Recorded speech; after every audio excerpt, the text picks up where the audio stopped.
Good morning. Hopefully the audio works. Looks like the VU meters are showing it working. Oh.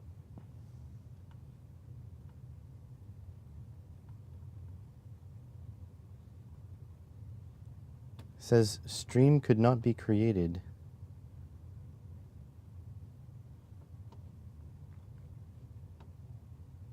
I don't know if this is working. Oh, audio is good. Okay. So my browser went nuts. Hello there, Vero1 Kenobi. We've got a lot of work here to do, guys. I gotta clean up. I will explain as we go. But essentially, I broke 2 3D printers. So that was lots of fun. One of them was my fault. Well, one of them is not broken. It's a necessary upgrade. I guess it was broken. But anyways, it's a necessary upgrade that isn't completed. And then the other one, it is actually broken. So yeah, 2 printers are broken. So things are in a million pieces at the moment. Also, we're supposed to get 16 inches of snow today, about 40 centimeters. So that's going to be fun. We got a couple centimeters yesterday, like 2 maybe. But today is going to be the big one. And that's after having a couple of centimeters, or 40 centimeters the other day too. So good morning, everyone. All right, this can go up here somewhere.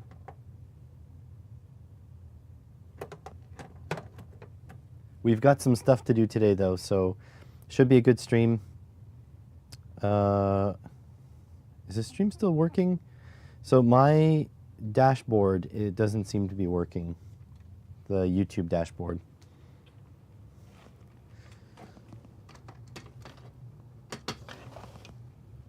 No idea why. It just isn't. Also, I don't have any lights on. There we go. Is that too bright? Should be okay.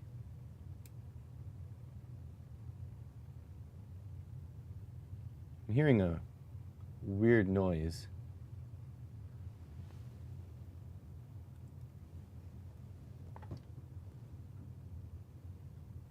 It's like a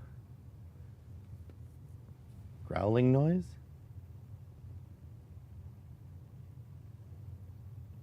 What is going on?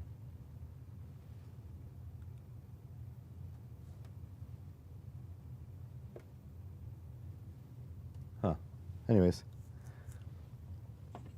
Doesn't matter.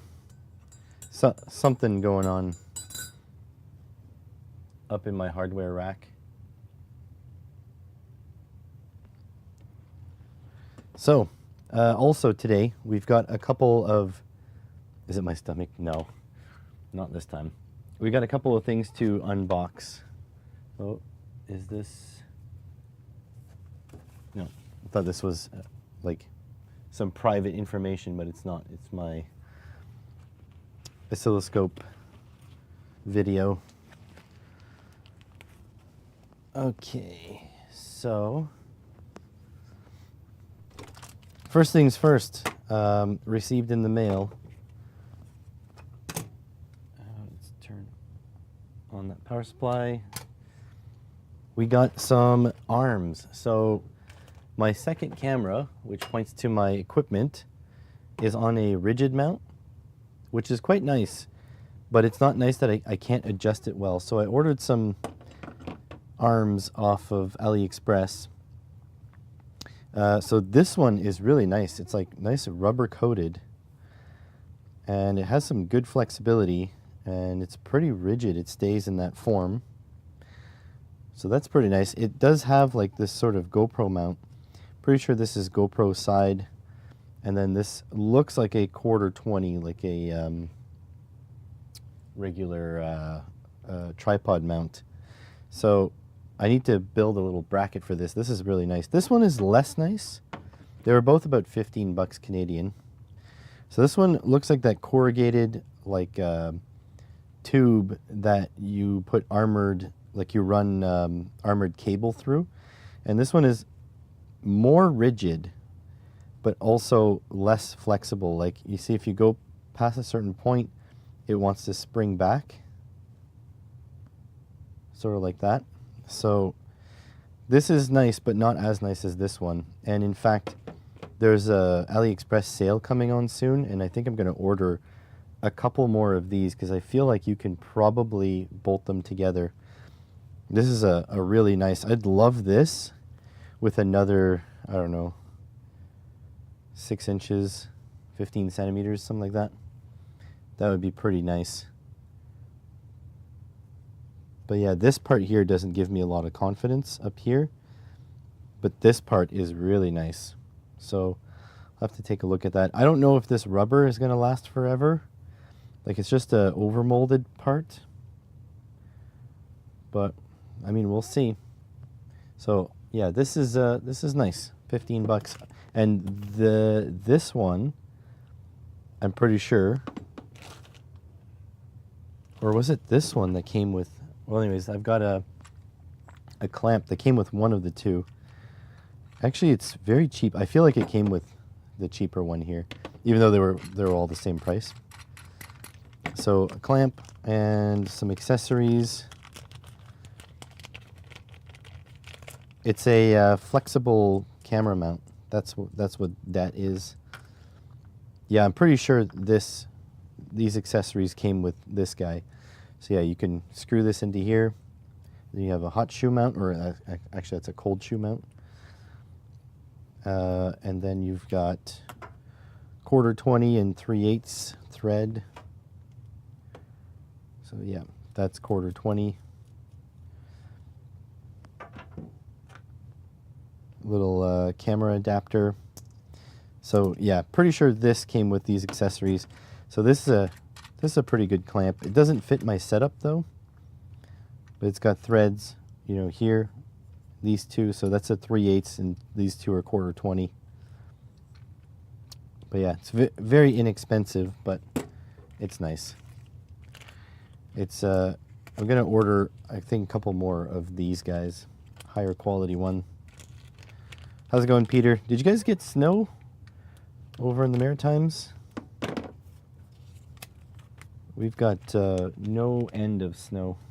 All right, put these to the side for right meow.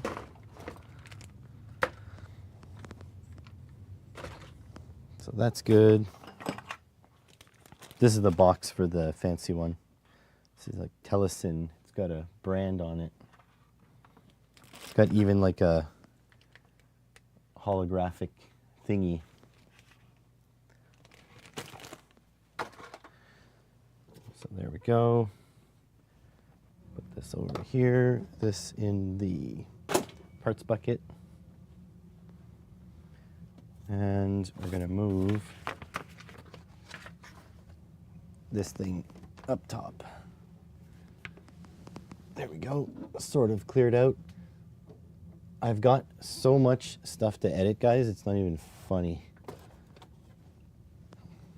It's like I'm at the point where I'm going to need to hire an editor. Someone who will work for LEDs. All right, so that's up there. Not much from the last round. We already had enough. Yeah, fair enough. All right, so that's good. That's good.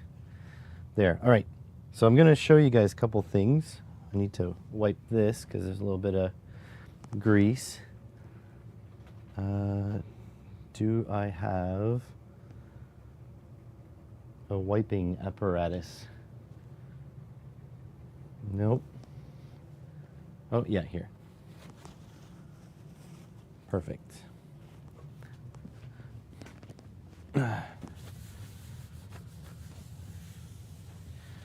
Clean slate.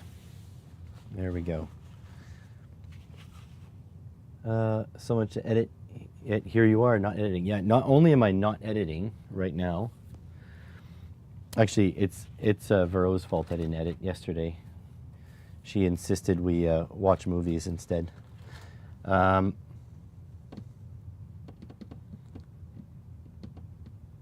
of those mini square model vices? Mini square model vices. I have this guy. Hang on a second. I have this dude. But it is junk. Absolute trash. But I still have it. It's been on the side of my workbench forever. But I never used it. Yeah. All right. So I want to show you guys something. Square block. A vice sold for model making. Nope. I don't think so. So I think the answer is no. Ugh. So if we have time today, I've got this to unbox. Ugh. Ugh. Oh yeah, this is not, wow. I'm gonna have to figure something else out for the unboxing. How do I do this? There we go. I got a lithium battery. It was on super discount, like it was on sale on Amazon, and there was a lightning deal, and there was a coupon. So it is 100 amp hour 12 volt battery, self-contained. It was 220 bucks Canadian, which is like 140 bucks American, something like that. So they're usually about 400 bucks. 220 CAD to USD. 155 US dollars. Yeah, I got a ridiculous deal. Oh, here we go.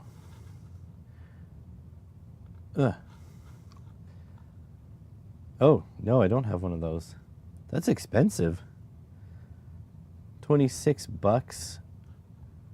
Is it? That's tiny. Really?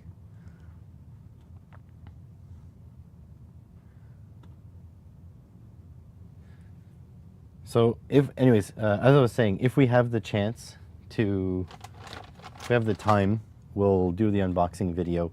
I'll have to put the big camera on a stand somewhere over here and work around it, because as it stands, it was like this high from the camera. I can back you guys up a little bit. That's not a big deal, but yeah. So that. Also, what we have to unbox. So I bought this to try to figure out my, this one we're not making a video out of, so I can unbox it now. So this is a SD card reader, but it is UHS 2 compatible. So this is a big fancy boy from Sabrent, but it is USB-C. My computer doesn't have USB-C because it's old. There might be actually one USB-C in the back. I didn't check yet. But my laptop has USB-C, so we can test the speed of my UHS 2 cards. However, for my camera stopping recording randomly, I put the card in the second slot, and I'm sending video over to the second slot. So my camera's got 2 slots, because it is a high-end camera now. It was used though, so I don't have warranty. So hopefully that'll fix it.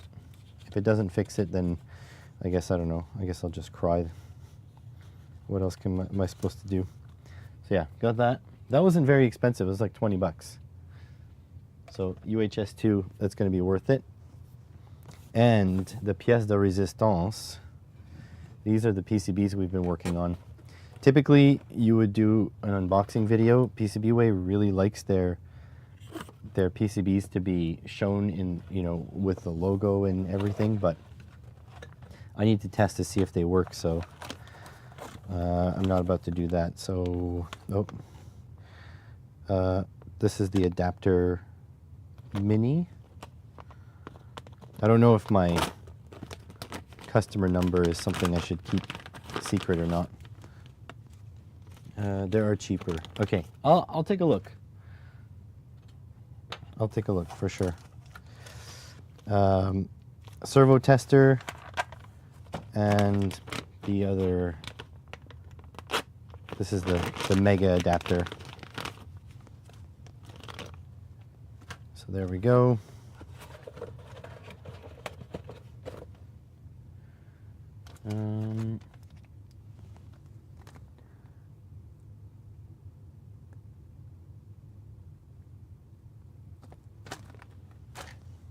So let's take a look at that. So these are the videos we kind of have to film today because PCBWay sponsors the channel. All right, so the big thing for me is, hey Adam. So there's the mega adapter. So are we properly pin spaced for breadboarding? That's going to be the big question mark. And this is the mini adapter.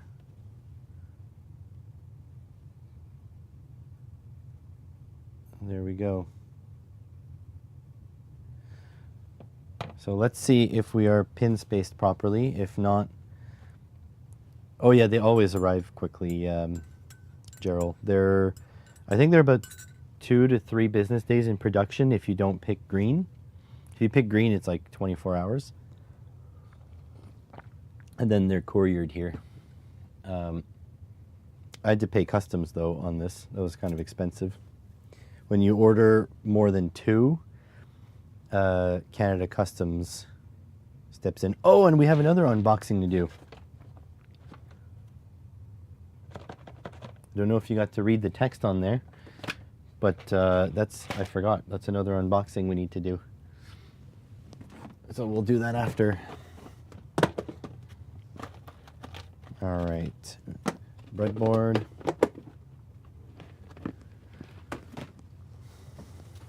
All right, so the important thing is, are we properly pin spaced? It looks like we are not.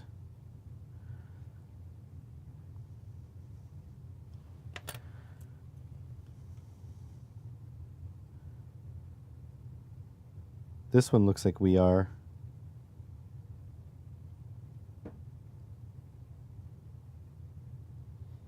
So this one looks like we are. This one looks like we're not. Let me go look, see.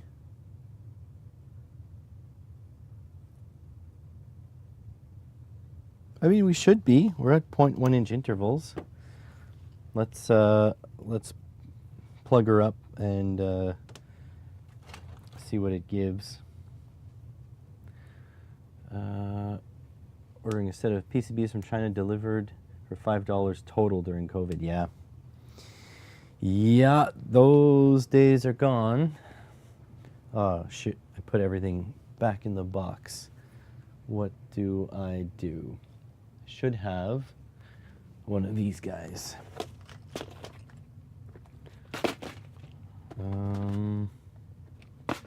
Of course, I always need the bottom one. That's that one.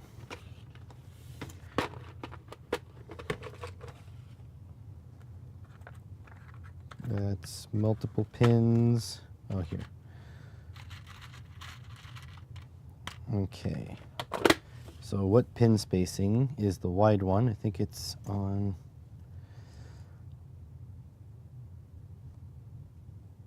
here.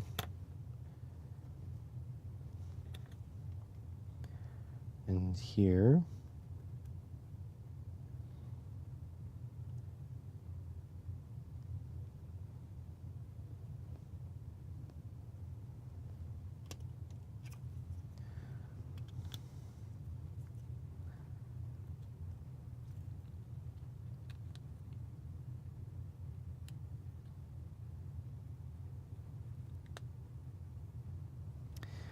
It's definitely not perfect.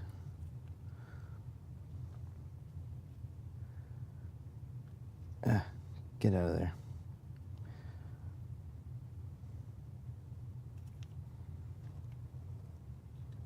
So the problem is they are 0.1 inch spaced. And I feel like this isn't 0.1 inch spaced.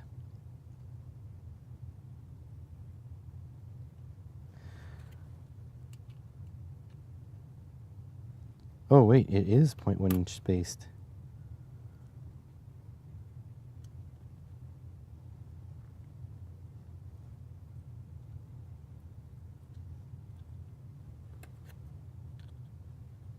Huh. That is properly spaced. We did a thing. So that fits in there, and then you've got one row of play on both sides. So not ideal, but doable, which is good. Okay, how about this one? This one needs them moved in one more row.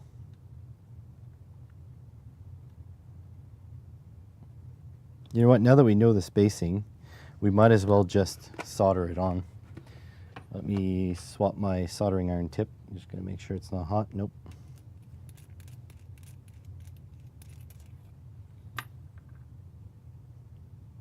Ooh, that was tight in there.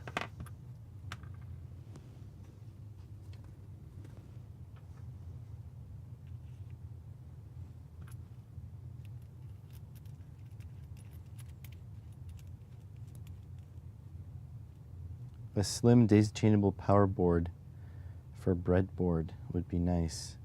Can you explain that concept? Because it seems like something I can easily build.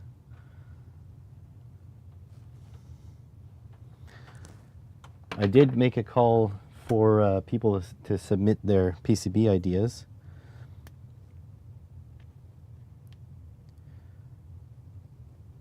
Get out of there.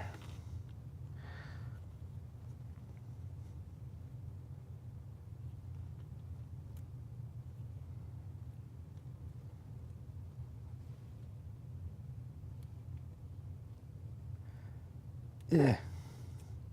Trying to get these pin headers out.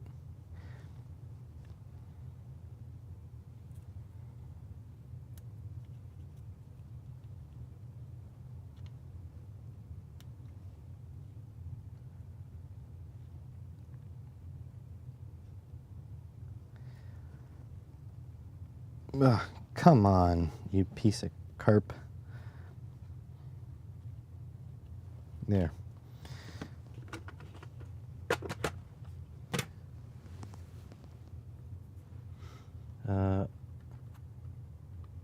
One PSU that can half its power rails easily extend between breadboards.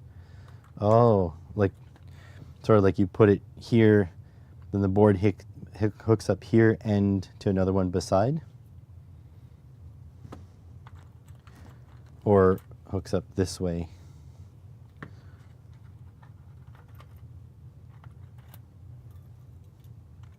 I mean, that's just getting your pin spacing correct. So I think you could make that, or I could make that. Various ways, but fewer power wires. Yeah, I gotcha. Cut here.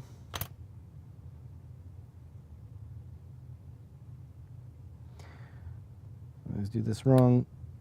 I'll cut one extra, I think.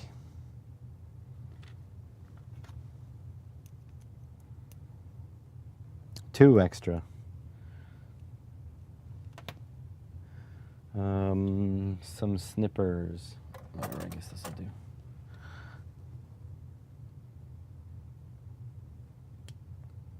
There we go. So that's one. Yep.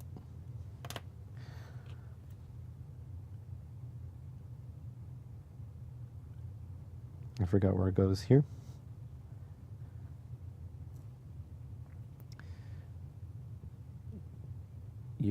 PCB is nowhere near complete due to procrastination. Huckster project. I don't know what a Huckster project is. What's your project do?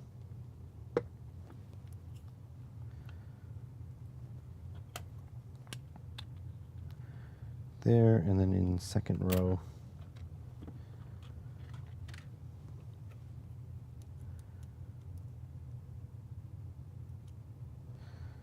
All right, let's take 4 off the end of there. 1, 2, 3, 4.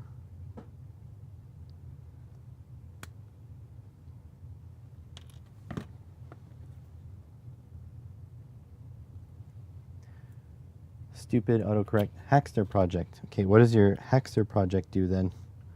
The my question stands. Get in there.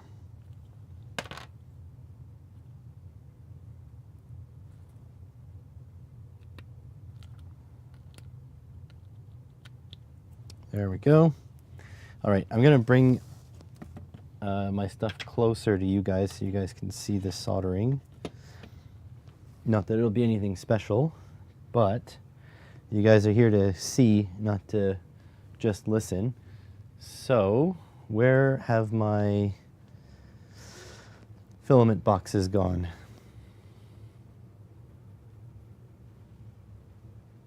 Well, failing filament boxes, just get filament spools, I guess. I got so many of those laying around because I have lots of 3D printing projects on the go. Maybe I need one more.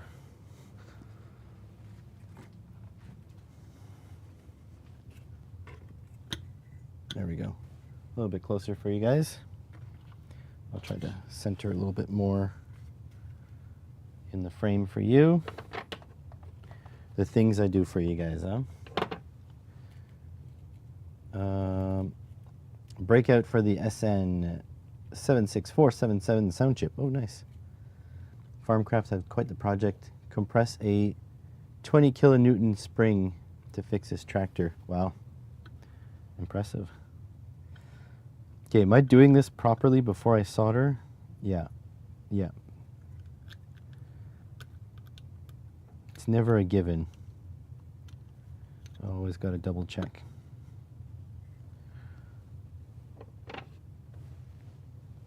All right, here goes.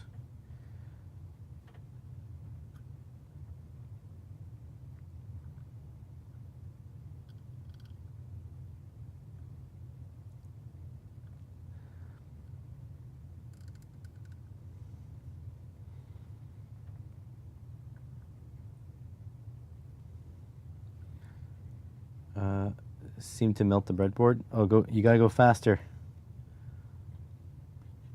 I mean, the truth is, I've got so many breadboards here, anyways.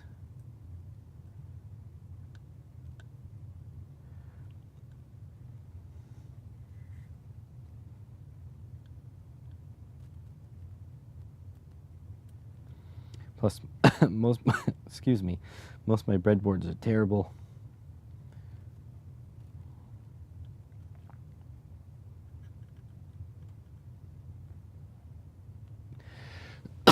Excuse me. Sorry, I didn't mute there. Wasn't supposed to die like this either.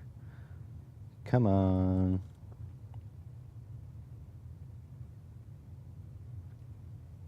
There we go. So that should hold her down.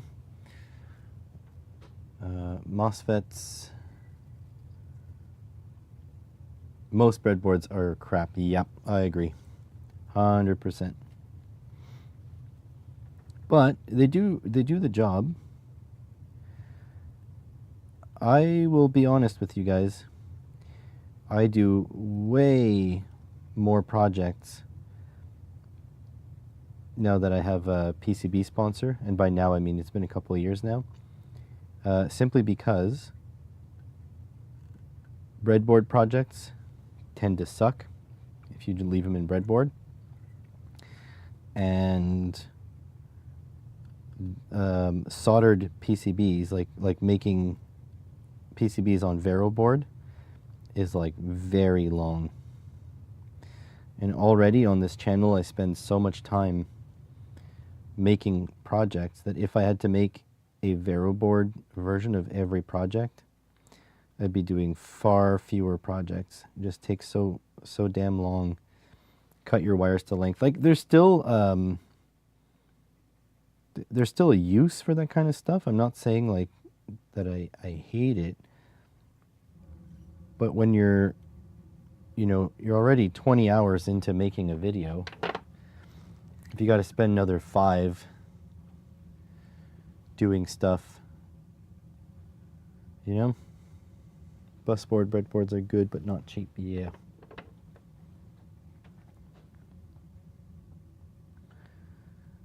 So, yeah.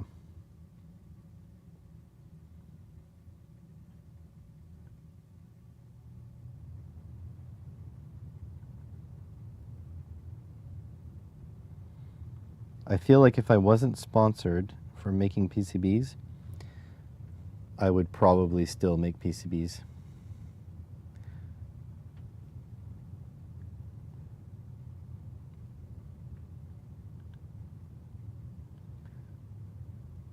The time in KiCad and the time assembling is so much faster than doing custom Vero boards.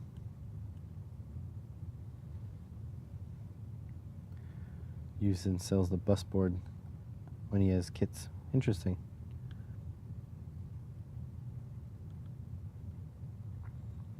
Where are busboard breadboards made?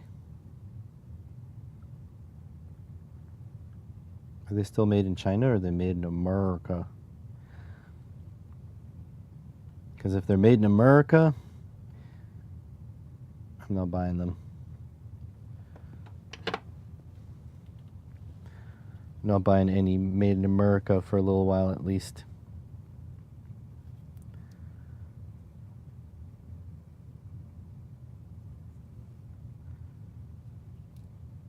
Probably China? Okay, that's fine. We good, we good. China and I, we get along.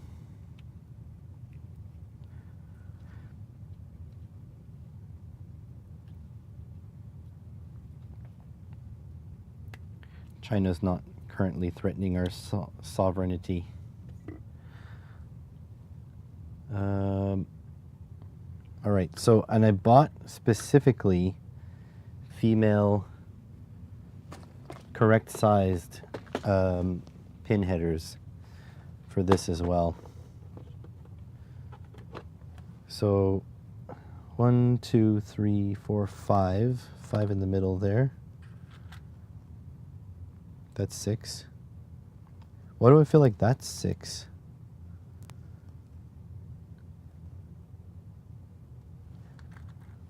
Am I crazy? Oh no. I put some in the...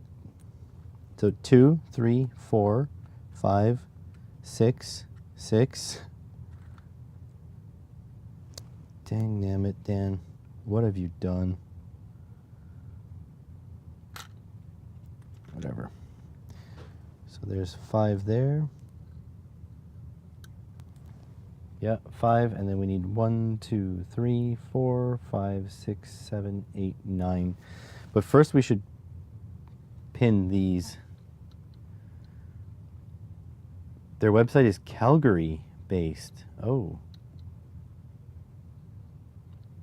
You have 3 ENV projects. I don't know what ENV means. All right, so this mega adapter will require some soldering onto these, so we'll do this after. For now, let's get the minis soldered up, at least one of the minis. And where's Johnny Bergdill? Because he forced me to round the corners, and he's not even here. So although we joke that Calgary is essentially America Light, I mean Alberta in general is America Light, it is Canadian. Oh, these are perfect size.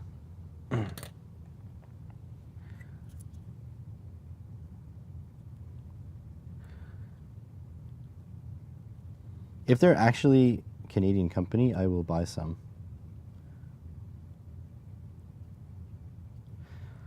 I will literally, like, after stream, I will go buy some. Ooh. I have a feeling my board is crooked. Like I placed the edge cuts unsymmetrical. Oh well, I'm still going to use it for prototyping. And these.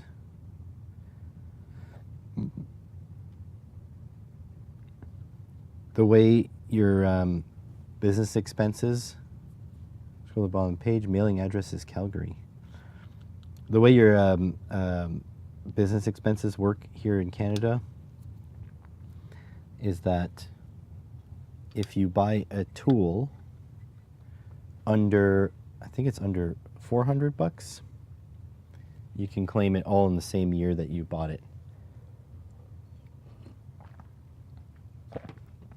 And so a breadboard is a tool. And so, yeah, there's no hesitation. Plus, if I'm buying from a Canadian company, even if it's made in China, that's okay. If it's a Canadian company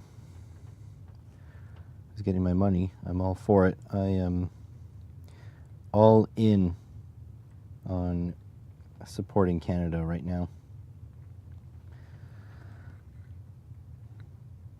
I did support US accidentally.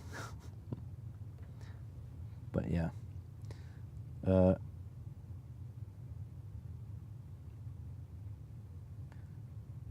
Scroll to the bottom. So going from an employed to self-employed engineering.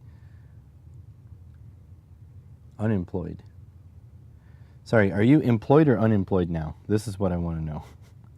This is an important bit of information. Are you saying you got a job and so you can now buy stuff? Because that's awesome.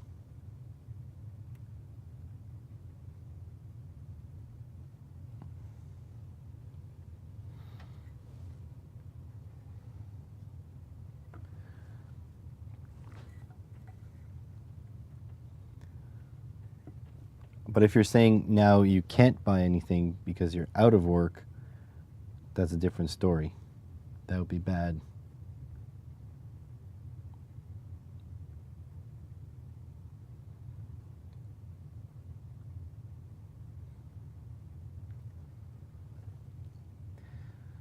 You're unemployed. But if I went self-employed, I can claim shit. Yeah, there we go. Yes. Correct. Any pursuit that you have that is in the pursuit of gaining money, mind you, all this is just, I am not an accountant. I just do my own accounting for the last whole bunch of years. So keep that in mind. Do your own research.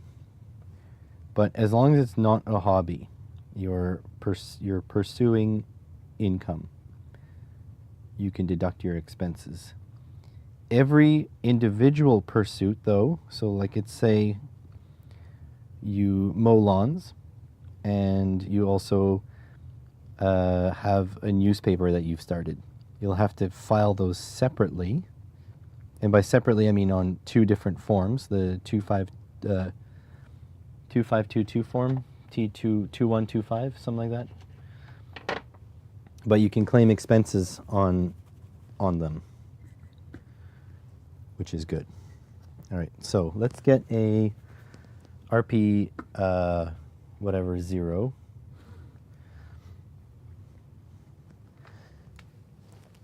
Also, you can't go nuts, like essentially you can't go in the negative.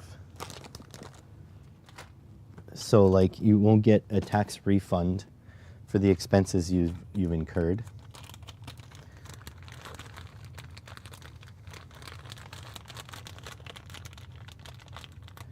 But it does work. It is a thing. And even if you call up the government, they'll be like, yeah, you should claim your expenses. We don't want you to, they always say, because you always say like, oh, screw it. You know, it's not worth the time and effort. Just take all my money. But then they'll be like, no, we want you to have accurate reporting. So they do want you to claim your everything. All right, how many pins do I need here? 1, 2, 3, 4, 5, 6, 7, 8, 9.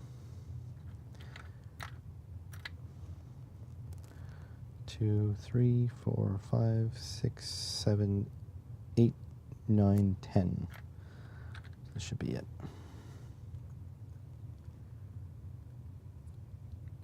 So look at that perfect fit.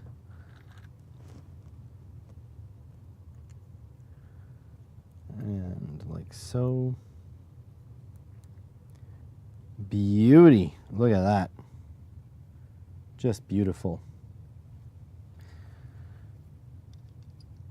So yeah, keep that in mind that when you do your expenses, if you keep it under, like if it's a tool under $400, you get that all, you get to claim 100% of it on the first year, which is nice. If you have like a multimeter, you can buy quite a nice multimeter and claim it all in 1 year. But it has to be worth it because you're only not responsible for the tax burden of your profit, which is reduced by your expenses, which means, this is a tight fit, which means that you only like get a refund, quote unquote, of about what your percentage tax burden is. So example of that, oh, I pushed a pin in. I didn't know you could do that.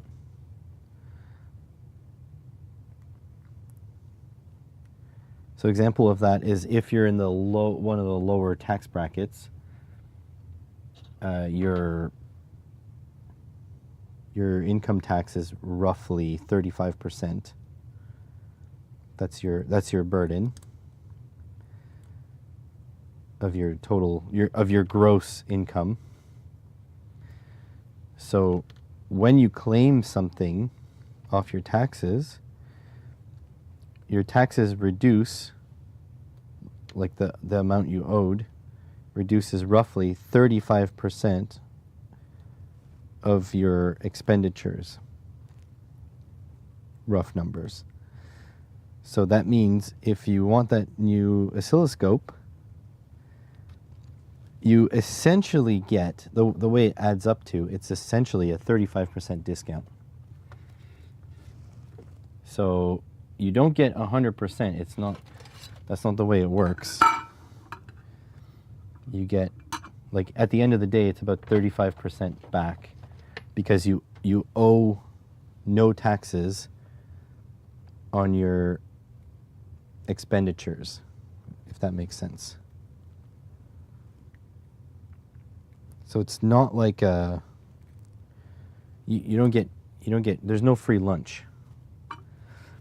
So if you're spending, if you're like, oh, I'm going to get money back, so I'm going to buy the $500 or the $400 scope instead of the $200 scope, you're still spending more money. Just to be clear, you're still, like profit-wise, you are still behind.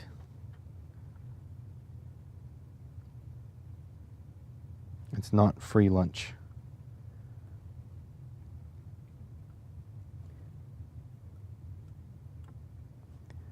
The idea is that that $400 scope should be able to bring you in more than its cost. Right? Like for example, I bought all these female pin headers. Right? I can't show you all of them. well, these female pin headers, but the if I build them into projects, which are then sponsored by PCBWay, or I get views on YouTube from them, and YouTube brings me revenue, etc., then that's a good expense. It's something that brings in, it's an investment. But if I'm buying them to stockpile in my shelves forever and never use them, then I would have been better off, even if I claimed them on my taxes, I'd be better off not buying them at all. This is not going well. It's a pain in the butt. So that's where it goes. So like, I bought all those Fluke multimeters, and I haven't put out a video yet. So if I had an accountant, the accountant would have been like, dude, you need to release your video. Because that money right now could have been better spent, you know, accruing interest in some account instead of for the multimeters.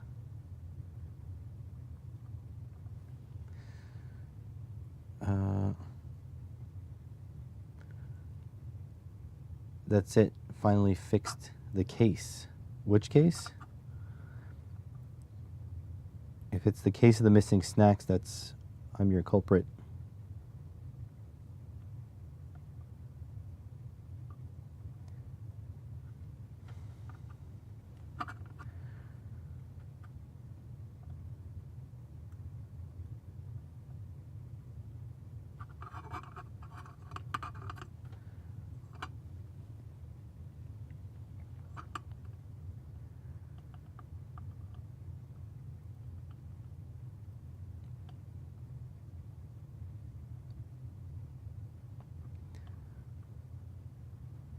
There we go. That's good. Got one more row to do. The case for the outside weather station. Oh, nice. Is it like, does it have the vents, like the triangular diagonal vents on it to let air come in? It's like, I forgot what it's called. They have a specific shape so that air comes through, but weather doesn't.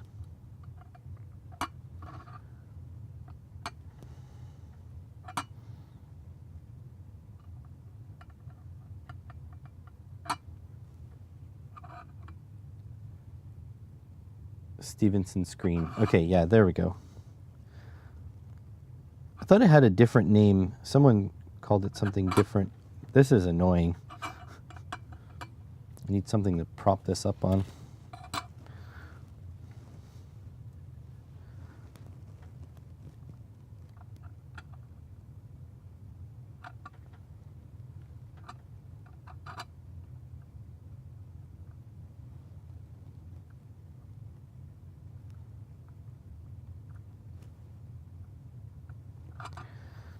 There we go. Ouch, that is hot. I'm gonna wait for that to cool down a bit. But there you go. This one here, since it has all these pins in the middle, I want to solder on connectors. My idea is to show how ridiculous it is to use this, because this is a bit ridiculous. This is the board I'm going to recommend most people get, because this is nice. This makes your, you know, your Pi Zero RP2040 into a breadboardable thing. Yeah, louvered screen. Yeah, that's exactly it. That's 100% it. So this one's nice. I like this. This one is the insane one. So yeah, I'm going to solder wire onto these pads and then have a little connector and then make a little connector. So here's the difficulty. The pads that will connect to there,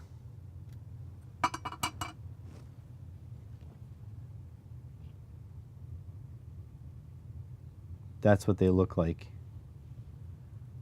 They are on the top side there. See those 10 gold pins up there? I'm gonna have to solder 10 wires to those pins. That is gonna be ridiculous. And I do want to show it off because it is a feature of the board. Yeah, that fits in perfectly.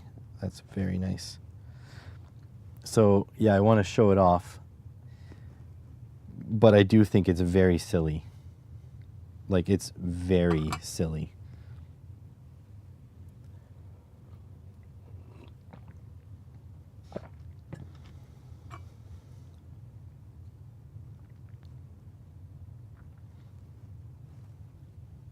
That's good there.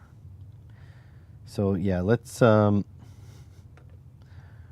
let's see if I can solder. Like, I'm gonna have to use such tiny wire. Am I running out of these? Only have 1, 2. I only ordered 5. I'm gonna have to order more. These are my favorite boards.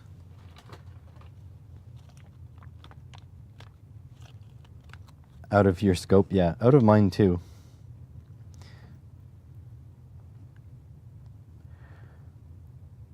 That is so small.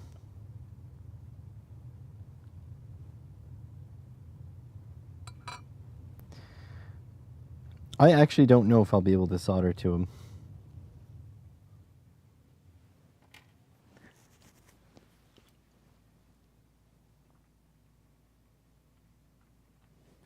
So let's see. I have really small wire. This really would be a job for my microscope if it wasn't buried in crap right now.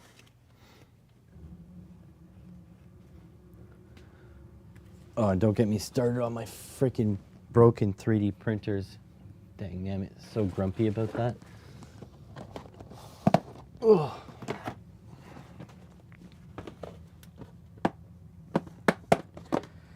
Okay, so I have really tiny. So I have this, which is a PTFE coated wire. I think it is 22 gauge.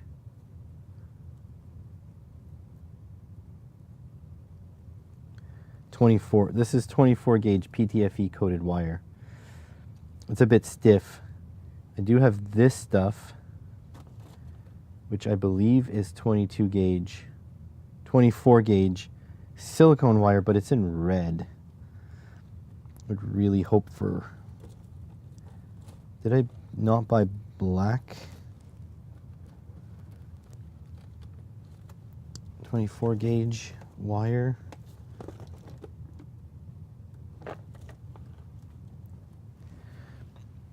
I do have this ribbon cable too. Just dropped your 3mm copper tape and lost the clip. Oh no. So I guess I could make it out of this, but it's a bit shitty that it's red. But this is like thin wire. And I'm kind of having a bit of a nightmare because these pins, I have to 1, 2, 3, 4, 5, 6, 7, 8, 9. I have to connect 9 pins to this. I'm gonna have to solder 9. So if I decide to do, like, add a connector to it, I'm gonna have to crimp 9 wires perfectly.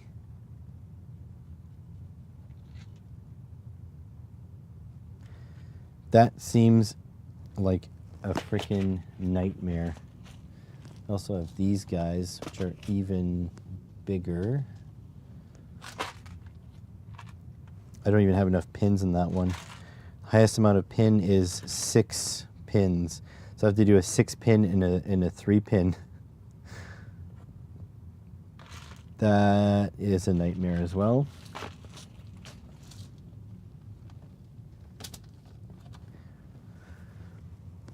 I could just use pin headers, but that is awkward.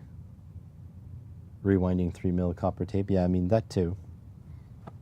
But at least you could do that while watching a podcast or something. I have to do this while focusing.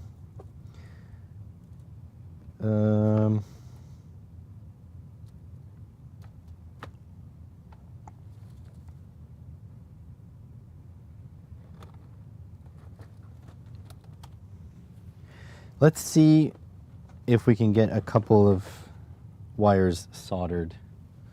I'm gonna shut this box up before I knock it on the ground.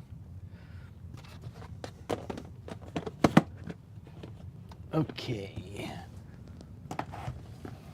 Oh my God, my shelf flexes when I put my wire collection on the shelf. That's not a good thing.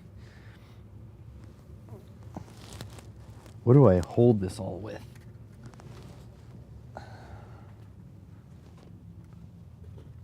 All right, so like this. Watching some Kanekistan jazz hands, yeah. What are Chinesium mains power connectors made of? Tinned copper or brass? I'm gonna be honest here.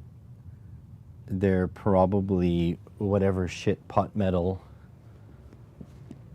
that they've found on the side of the road. I don't know. All right, so come here, little feller. So I'm gonna put you there.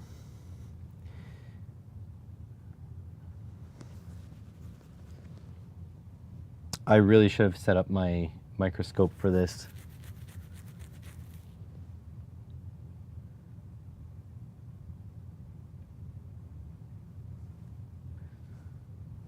I will wear my headset though, my magnifiers. This guy here.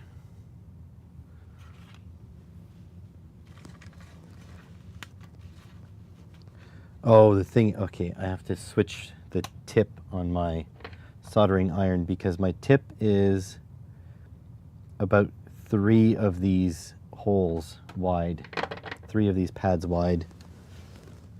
Okay, so while we wait for that,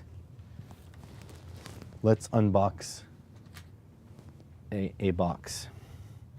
So I'll put this to the side for right now. So do you guys remember what I was gonna order? I have in this box here.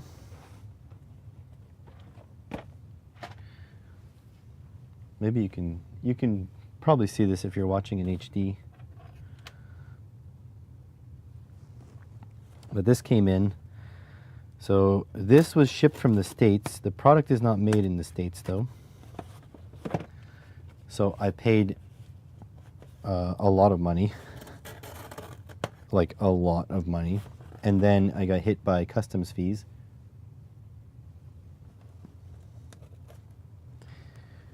So this cost me a literal arm and a leg. So I'm missing an arm and I'm missing a leg.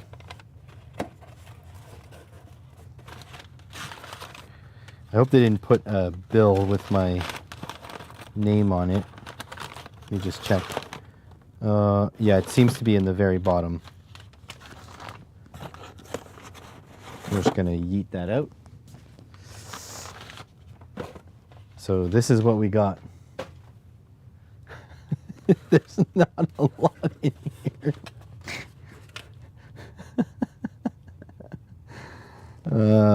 That's not good. I paid, so I think the total is about 180 Canadian dollars. for 4 boards. Oh no. Oh my God. So I bought some legit Arduino stuff. God damn it. I'm regretting everything. That is so expensive.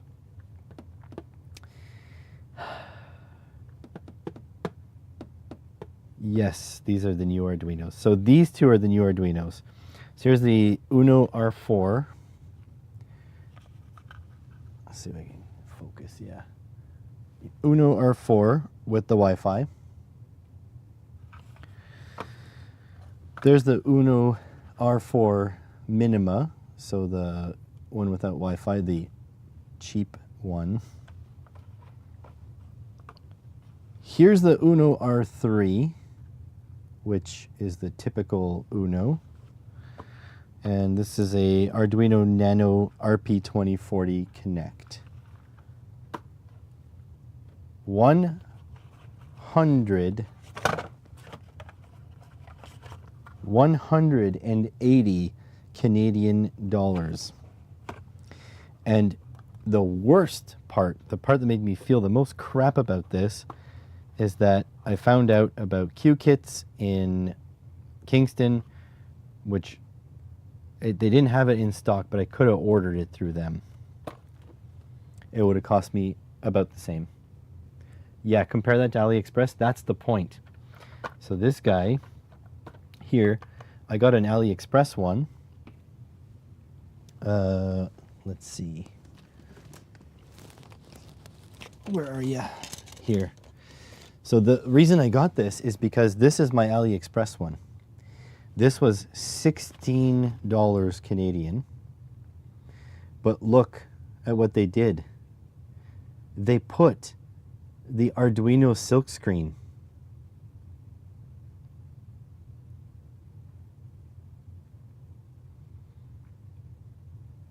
They put all of the Arduino markings on the AliExpress one. So I was like, this is not a clone. This is a counterfeit. This is not a clone. It's a counterfeit. They even have, look, they have the markings on the pins. So this is not a clone. This is a counterfeit. Meaning I got to order an original one and we're going to compare them. So I can't unbox this because that'll be a video. So I can't take this one out of this box because that'll be a video. I went back on AliExpress though, and I got this one. I agree, Peter. That's exactly what I'm saying.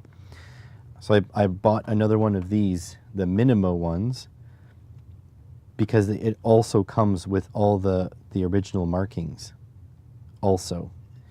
So we're going to have to check. We're going to have to check to see if they're the same. These two, though, I was trying to increase my my value by putting more in the box and, you know, getting it shipped or whatever. This is cool because these are Italian products, and I almost feel like I should just order from Italy. It would have been cheaper. Excuse me.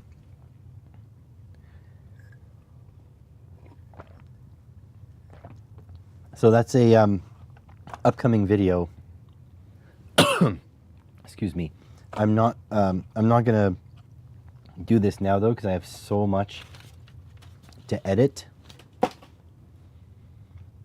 So, but this is coming up. I'm gonna make one video unboxing this thing.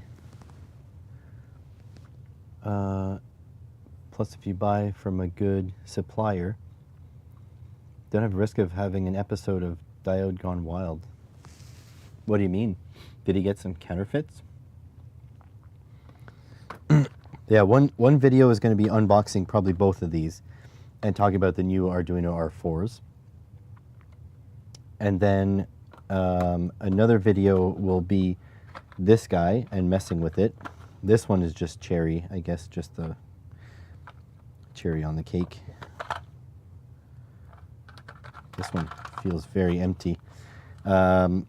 And then there's going to be a video comparing this one to this one and the one that's coming in, the minima to the minima.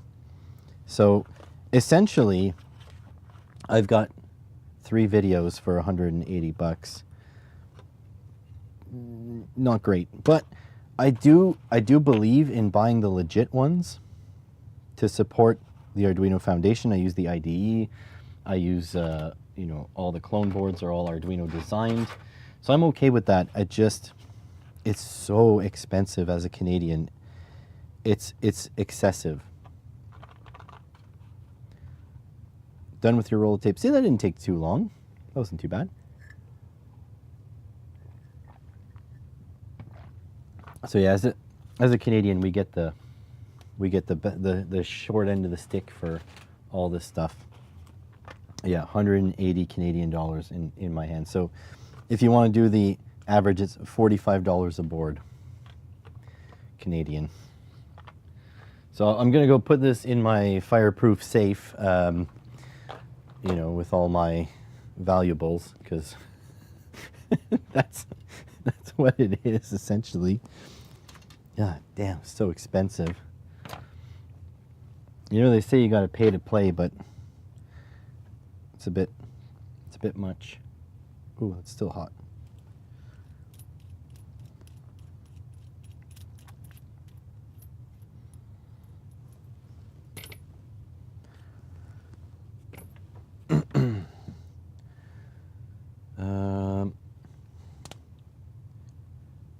Paid a serious duty on your order. Yeah. At least in Ontario, you have sale. What's sale? Never heard of that. NPT Tech solder tips.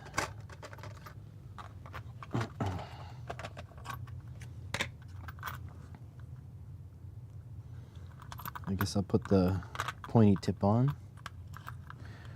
I've never heard of Sayal, S-A-Y-A-L. We have here we have buyapie.ca is here in Ottawa, in fact, but they didn't have stock on the Arduino stuff anyways. I could have ordered from mouser.ca, I guess. I wasn't expecting the customs fees, to be honest. SecureSale.com. Oh. Burlington, Cambridge, Vaughan, all in Toronto. Do they have R4 Arduinos? Uno R4. Oh no, wait, is this the ones with the test gear? They do have the R4. Wow, $60. Oh. Oh my god. Hang on a sec. I gotta show you this. This is ridiculous. They are laughing. Is this working?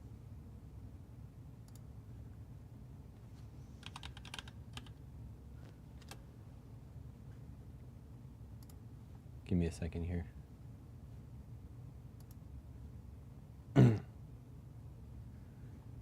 Hang on. I'm a little lost. Sale.com. Yeah.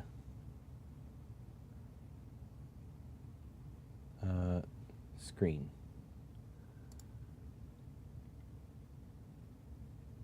Screen. There we go. All right.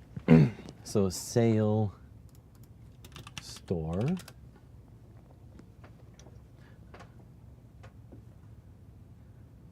Shop.sale, yeah. So,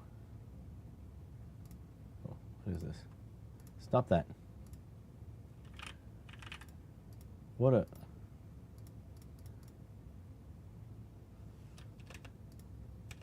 I can't see what I'm typing.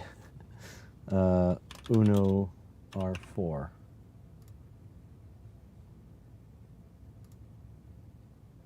Search. Look at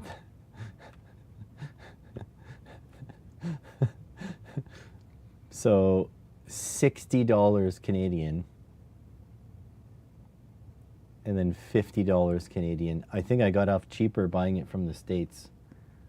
Ugh. Brutal.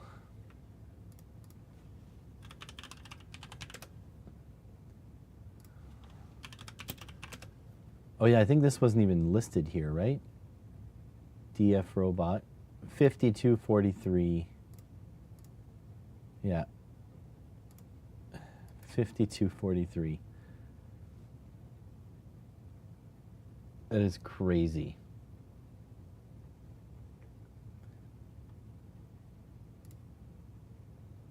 Here's not even, it's Arduino compatible. It's not even the real thing.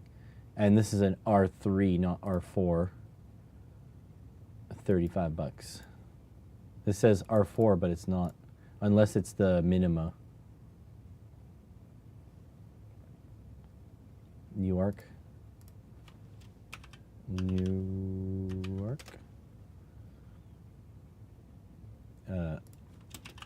Element 14.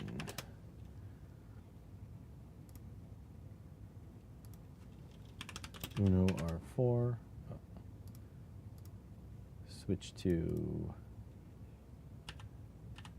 Oops. Canada English. Continue. Uno R4. 40 bucks. Is this Canadian dollars though?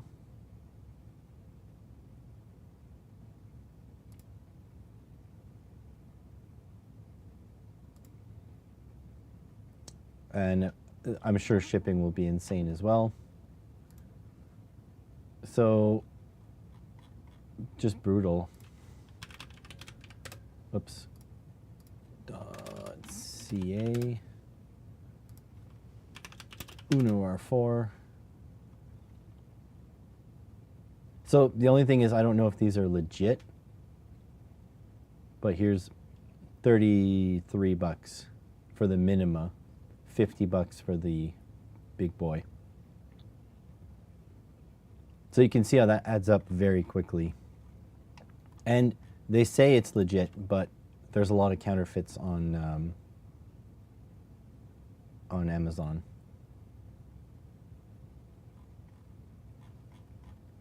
Isn't that crazy? Welcome to being Canadian.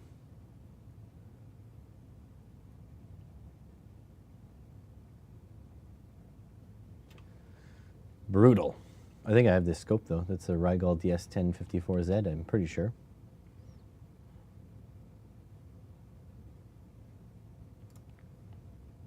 So, yeah. Pretty crappy. Let's get to soldering though. If we can.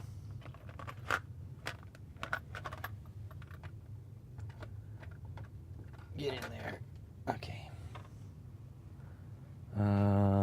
All right. Bring back my soldering setup.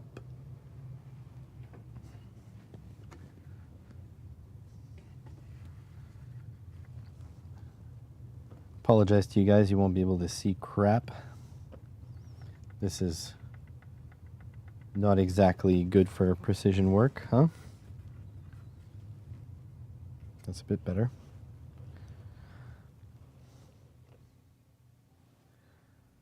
Okay.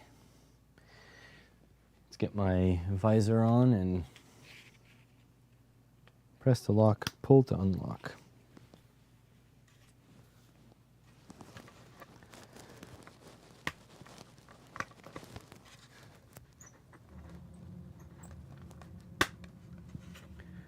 All right.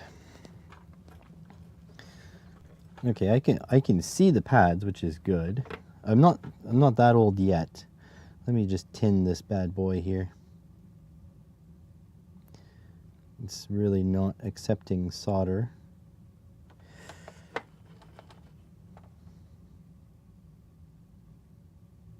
Oh, there we go.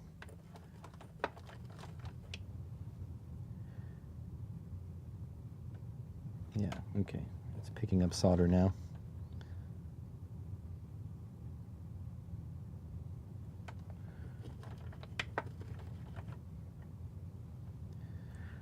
Just make sure it's super clean. All right, here goes. I think the very top one is ground, though. Let me just make sure here. Ground is second pin.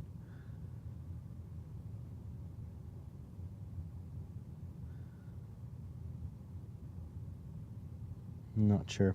I'll start from the bottom anyways.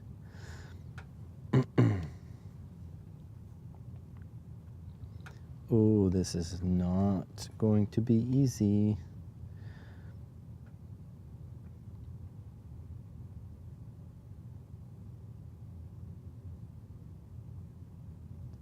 Oh, that is not good. This is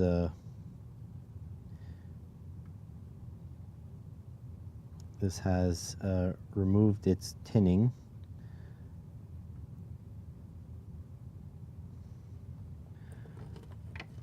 Really gonna need a good clean on that. Can't let it oxidize.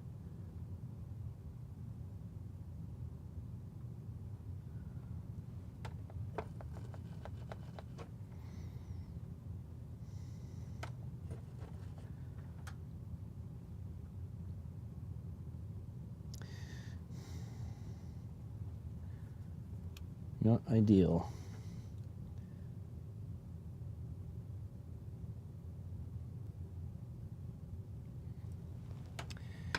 That is not working. I need a clamp.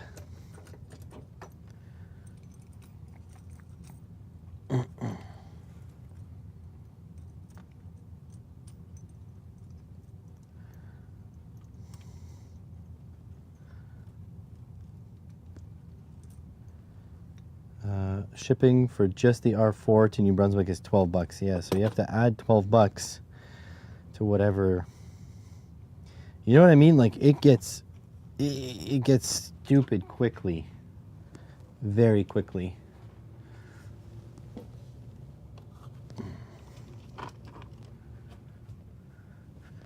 Do me a favor. Can you add a minima into your cart as well, like a the little guy?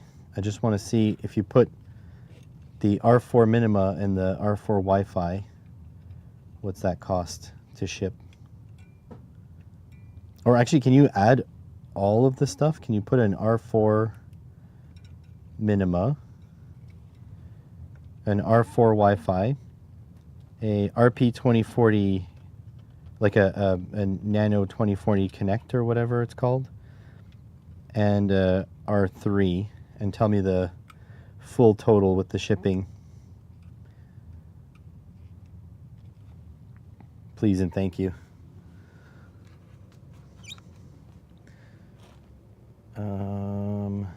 Need a sturdier box. Sturdy box. Oh, I have full filament boxes. I guess I can use those.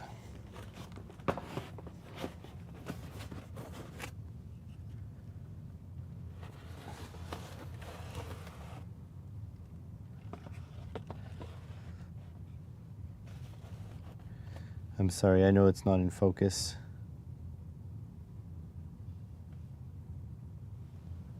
Hopefully that's okay. Okay. Here we go.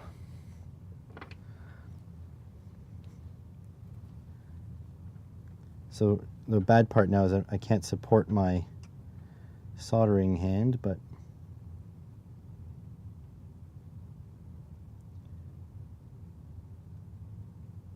oh, come on. I don't use this tip often enough, so it oxidizes like crazy.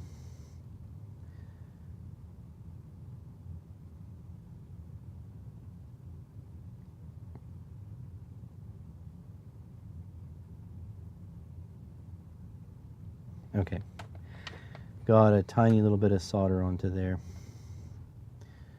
So that's good.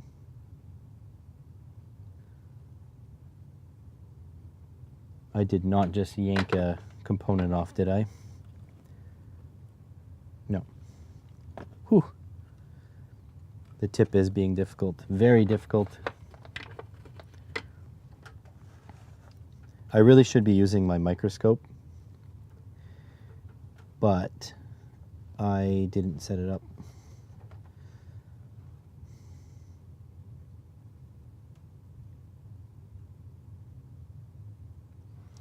Got solder onto that one.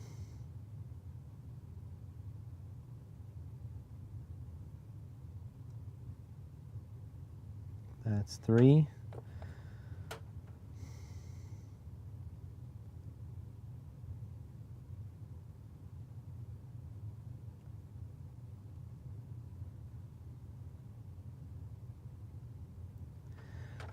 That's 4. I just dragged the excess solder off all of them. Now the reflection on top of the solder bubbles, oh no, there's a cap. There's a capacitor like right there. So the problem now is that the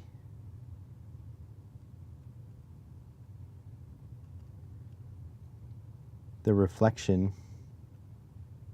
of the solder bubbles on top is making me think there's another pad.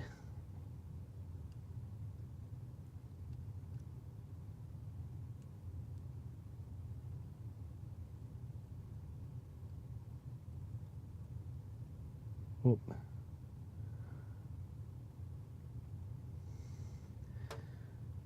think I got them all. I did a drag solder there. Okay, they're all tinned. Now the question is, can I connect a frickin' piece of wire to that?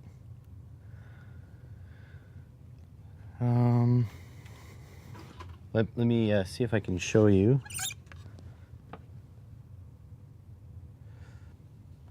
Maybe not easily. They're all tinned.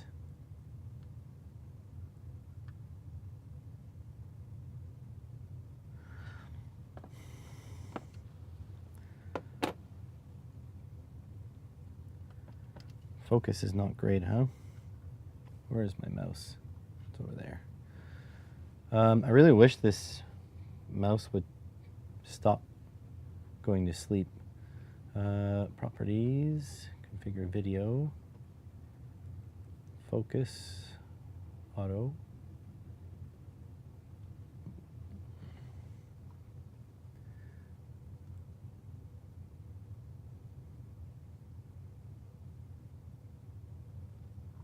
There we go. Apply OK. Hard to tell. 2 minima and 2 Wi-Fi shipping was the same, but the cost plus tax plus shipping, 154. Yeah, so it's freaking expensive. I was exactly at 150 something until the customs hit me, and I didn't think of the customs. So that's kind of my fault. It's on me. But customs is weird. Because like if it would have come directly from Italy, I don't think there would have been a customs fee. It's because it came from the States and wasn't made in the States. Oh, well, I don't know if that still holds now because of the Cheeto in Chief, but yeah. All right, let's try tinning this.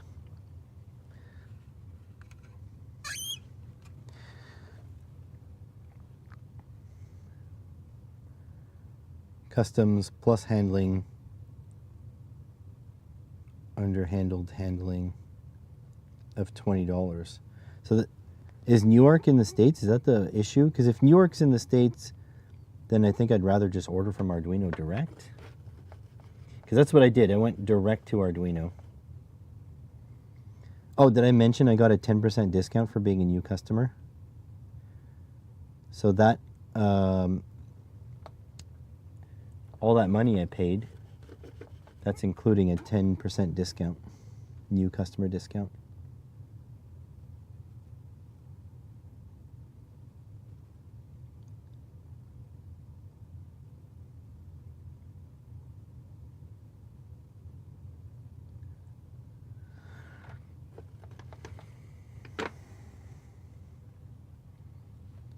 I get them from Pimeroni. Pimeroni is the UK, isn't it?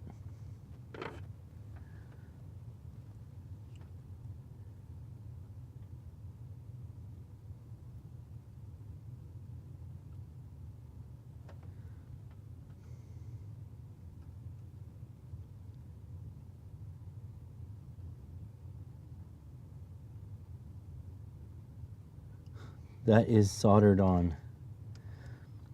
But there is no space for another wire. This is too thick.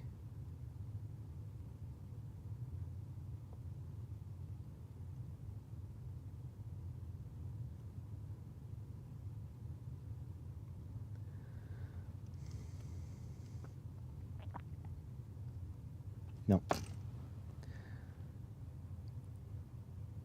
Yeah, UK. Okay. So I think we're learning that this is probably requiring a level of soldering that is beyond what I would do.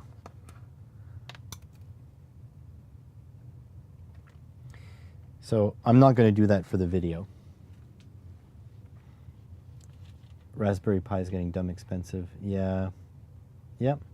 I agree. I agree. The Raspberry Pi, though, for whatever reason, you can't get clones of. You'll get like Raspberry Pi alikes, but they don't use the same processor as far as I know. I think the crux of the cost is in the processor.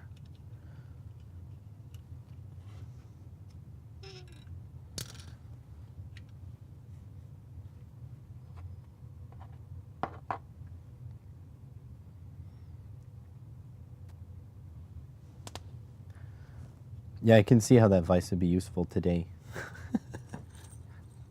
Now,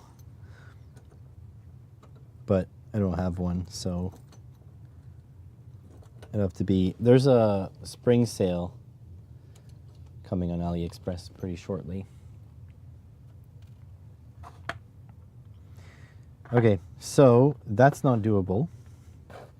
Well, I'm not willing to do it. How about that? It is doable. Just not willing to do it.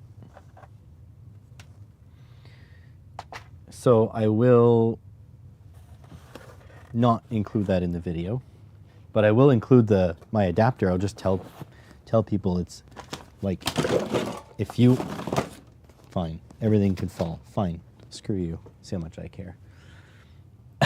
I'm gonna tell people it's up to you. If you want to do that, you can do that.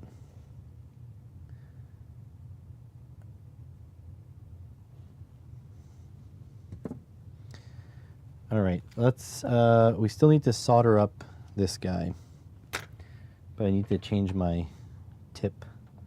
I gotta let that cool a little bit. I don't have another unboxing to do. Like, I'd really love to do the battery video, but this has to take priority because this, like, funds the channel. So we gotta do this video first. If I end up today with only this video filmed, I'll be happy. I'm really excited to do the battery video, but the truth is, it's not paying the bills around here. I'm gonna get probably 800 views on that battery video, which will be a revenue of like $2. And PCBWay pays me much more than that. Oh. My God, this thing is way too heavy. I need to take this off my shelf and put it on the bottom somewhere. Video series, best unsafe product review. I mean, the Big Clive kind of does that. It's kind of his vertical. Like, not exactly, but pretty close. Oh, I need to set the focus free for you guys too. Oh, it looks pretty good. I think it's fine. Where is my, oh yeah, here. Set this up here. This guy is fully soldered, so it's nice. That worked out perfectly. That goes on there. Now I need this guy.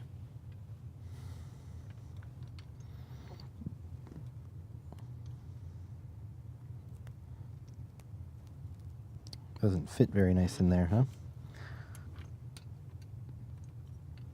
This way.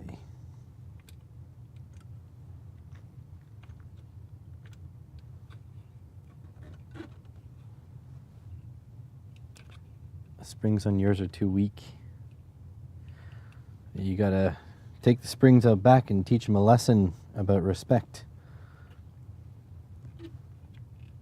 So that's not gonna work. They have to be the other way.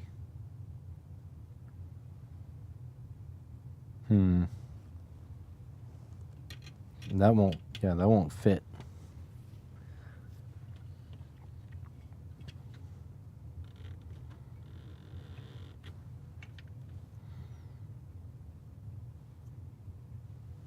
My pins are crooked. They didn't sit in the breadboard properly. Oh well.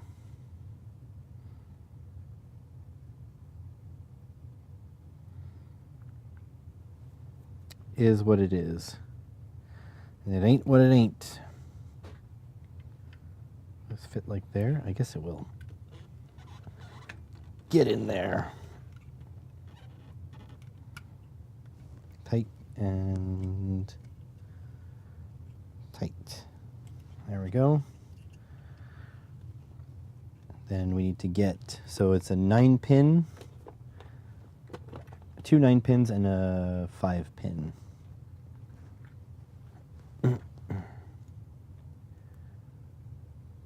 These guys, one. I spent a fortune on these things, by the way. Stuff is just not as cheap as it used to be on AliExpress. I wonder if you did a PCB with breadboard holes, like stack a few, be better than you. No. No, definitely not. The pins are so unreliable, like putting a pin directly in a hole. Julian Eilert did a bunch of experimentation on that. And I think the conclusion was it does work, but it's not great. The spring retention mechanism is way better on a breadboard, even the shit ones.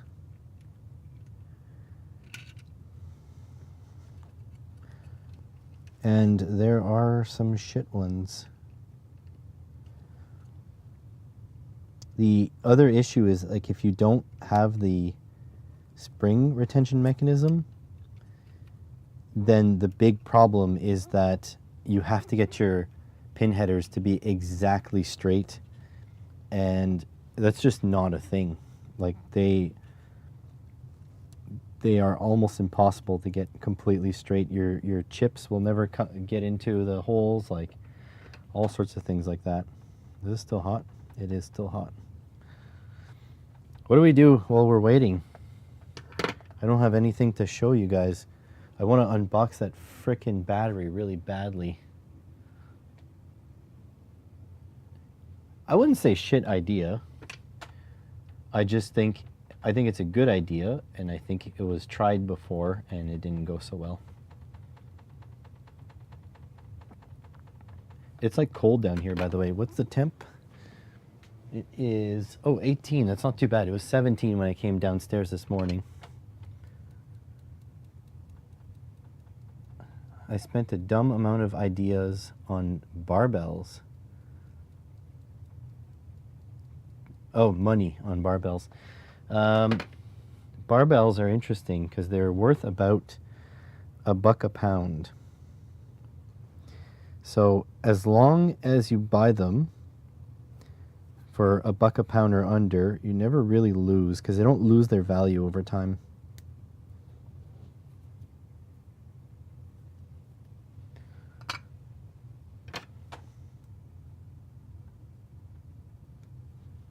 It's hot, but not too hot.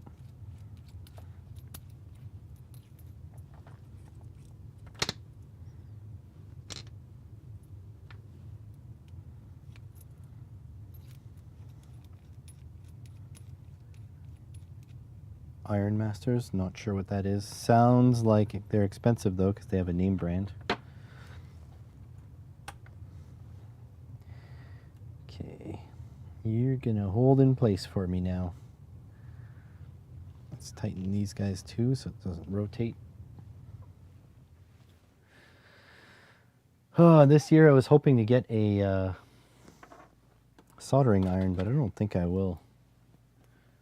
Want one with the T12 style tip with the, you know, the thermistor in the tip.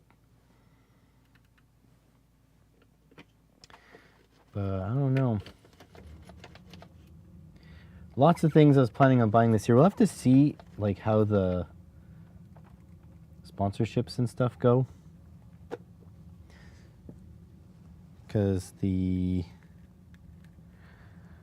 I've got some ad space for sale on the podcast, but I haven't reached out to anybody yet. But that's one thing. It would be nice to sell some ad space on the podcast. Did you guys listen to the latest episode?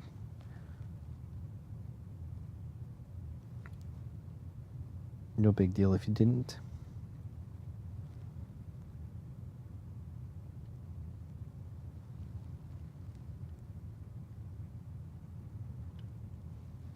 This is going so well.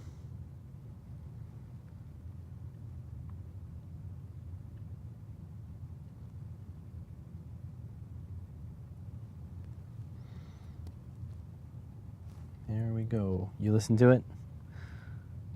Adjustable dumbbell, quite pricey.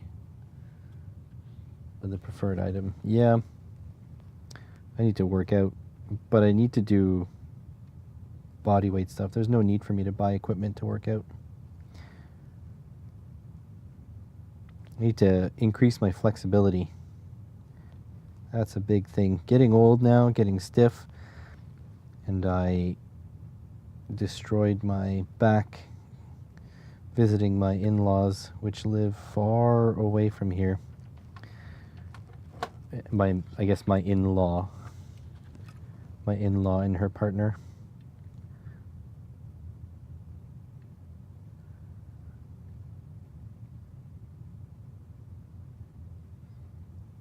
Need a new car, but that's definitely that's what I'm trying to prioritize because I drive so much now for work. But it's not cheap. Ad space. Brought to you by water.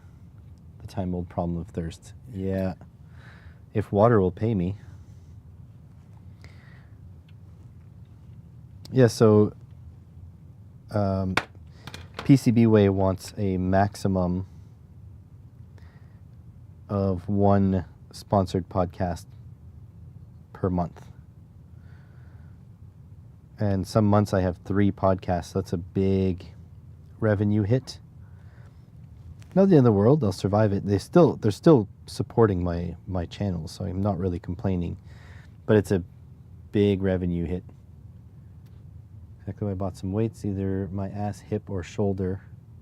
Lack of movement. Yeah. Yeah. So the first podcast of every month is going to be sponsored by PCBWay, but all the additional ones is I advertise Patreon. Haven't gotten a new patron, which is fine. It is what it is. But that's the thing. If you want people to support you, you got to do things that make it worth it for them to support you. So I got to make more videos, first of all. So I have like 8 in the editing queue. None of them edited though. And today we're gonna have one more. So yeah, lots of editing to do. So I think that's good. That is all good. I'm gonna order more of these guys though. I didn't know I only had 5.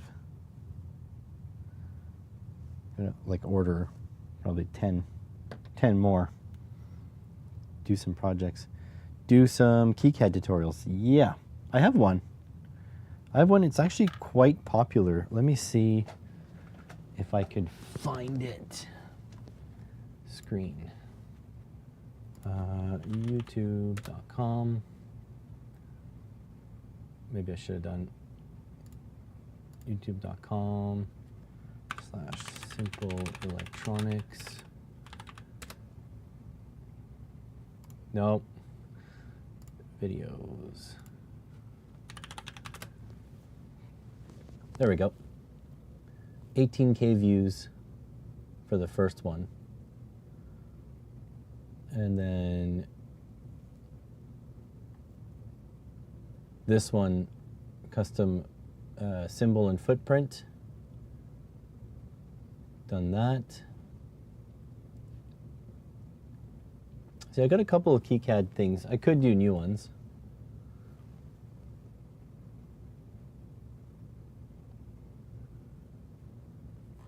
Adam Bryant. Oh yeah, I can never find your channel because you have the M5 stack. Here, M5 stack. Probably find you. There we go.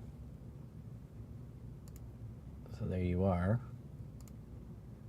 Videos.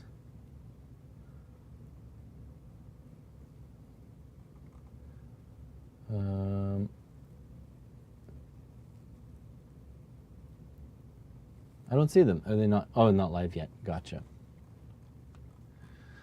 Well, I will say your thumbnails need some help for sure.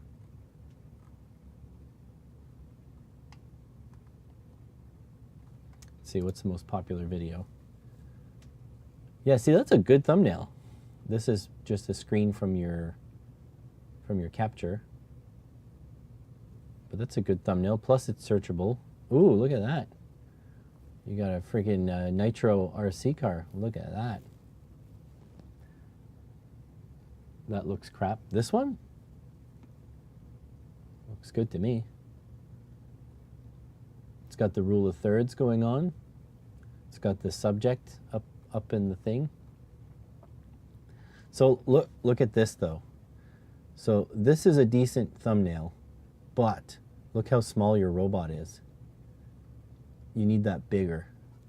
And one thing I've learned is don't be afraid to put your thing bigger than the thumbnail. Watch this. Videos. Look, see? The multimeter, like this is still a crap thumbnail, I have to say. But look, the multimeter is bigger than the thumbnail because you want it to be attention grabbing.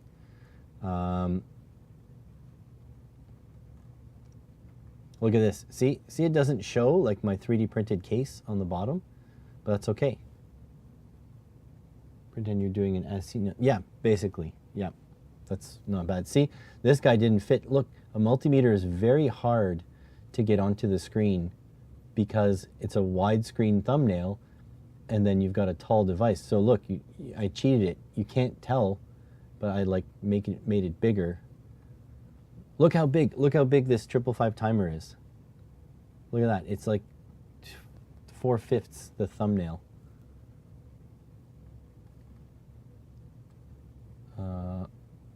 Wow, this is a year ago. I don't put out enough videos, guys. My thumbs look like the British as seen on TV. It needs to be bigger. Bigger. You're thinking HD world. Oh my God. Guys, I don't put out enough videos. Oh, this is embarrassing. I really need to make more videos.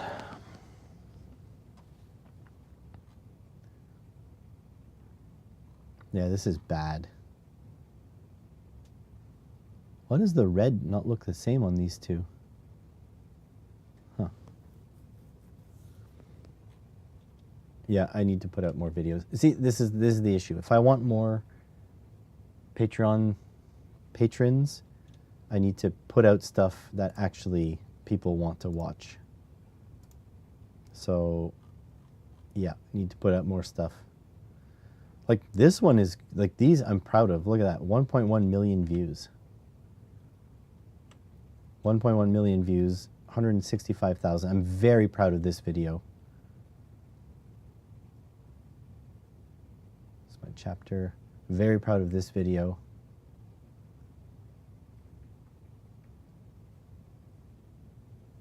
My shorts do way better. Nice. Yeah, shorts are they're difficult for me. So I'm glad they're good. They're good for you. They're very difficult for me. This was a good thumbnail too. This probably, I would make this box bigger. The Elegoo starter kit.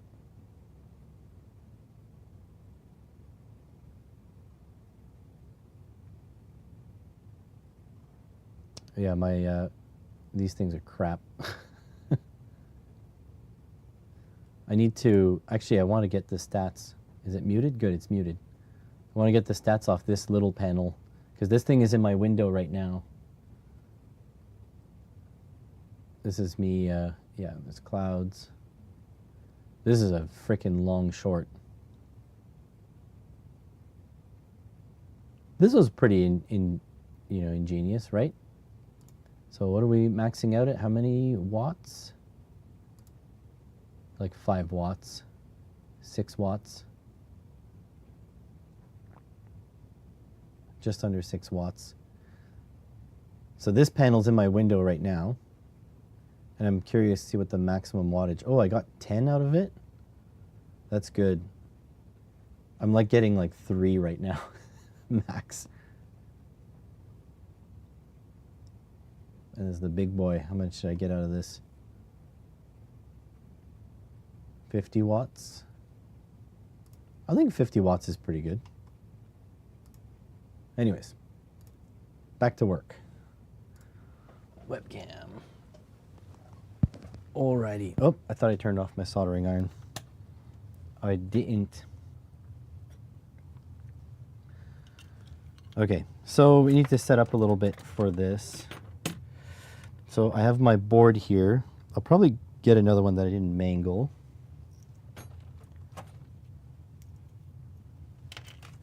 Actually, I need to get another coffee first. All right. So, you guys will follow me up. Actually, no, I'm going to put myself on mute and I'll go to the washroom at the same time. So, there we go. Be right back. Coffee. All right. So, I'm going to mute my mic and I'll be back in 3 minutes.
Should be back. There we go. All right, here's the big reveal. The creamer stir. Beauty. All right, did everyone get along when I was gone? Okay, so this one is messed up. I tried to solder it. Yes, it is in fact Canadian. Nescafe, and even the creamer is made in Canada.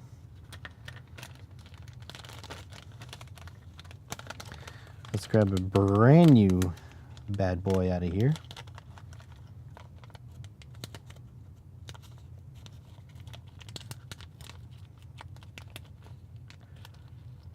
Jumping Bean, Newfoundland. I don't brew coffee. This is instant coffee. I don't. I had a drip coffee maker that I used for a little bit, and it would make the whole house smell like coffee, which I love. My wife, not a fan. She was really not a fan of that. So even though she says it's okay, and I can, she definitely doesn't like it, so I don't like it. That simple. All right, 1, 2. I got this guy. This guy. Instant coffee and Greek yogurt is good. Interesting. I'll take your word for that. All right, this guy. I'm missing one of these. Oh, here it is. So I got both of these.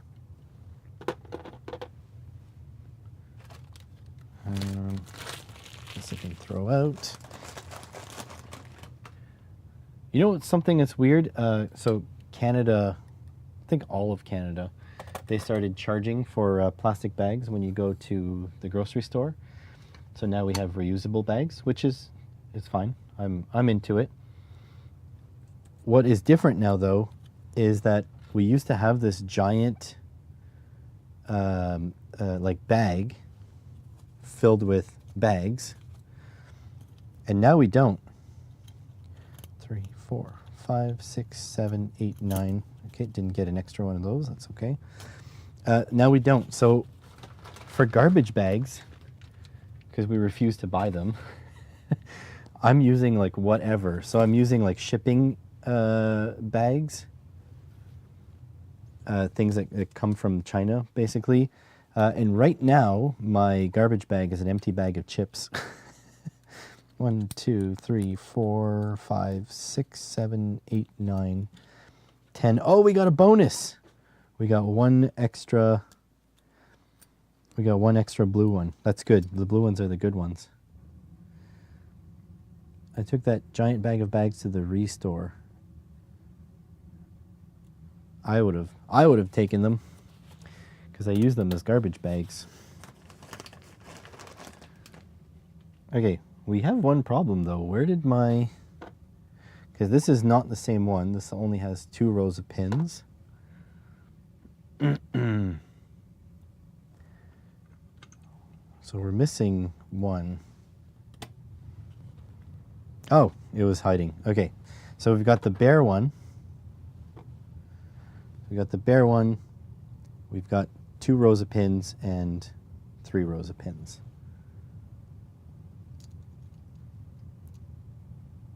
The cloth ones as garbage bags? What? No, the plastic bags. When we used to get free plastic bags, I used those as garbage bags, and now we don't get them anymore because they cost 5 cents or 10 cents a bag. So now we're running out of garbage bags, like little garbage bags. Like our kitchen garbage is a big one, so that we pay for bags because it's giant. But like here, my downstairs one, I just need, yeah, those is poop bags, yeah. So I don't have a dog, but please tell me you have a dog, right? You don't scoop up your poop and throw it out?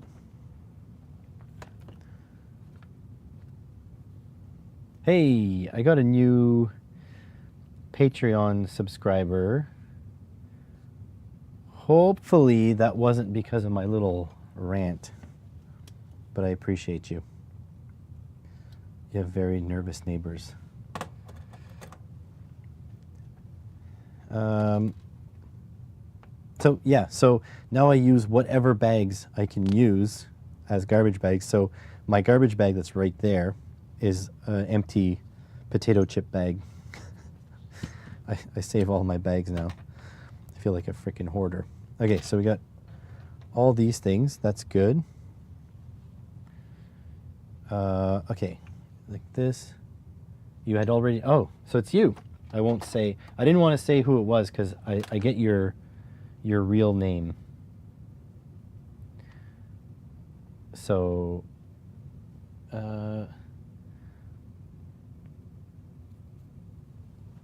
I appreciate you. Speaking of saving, I had to buy a can of compressed air.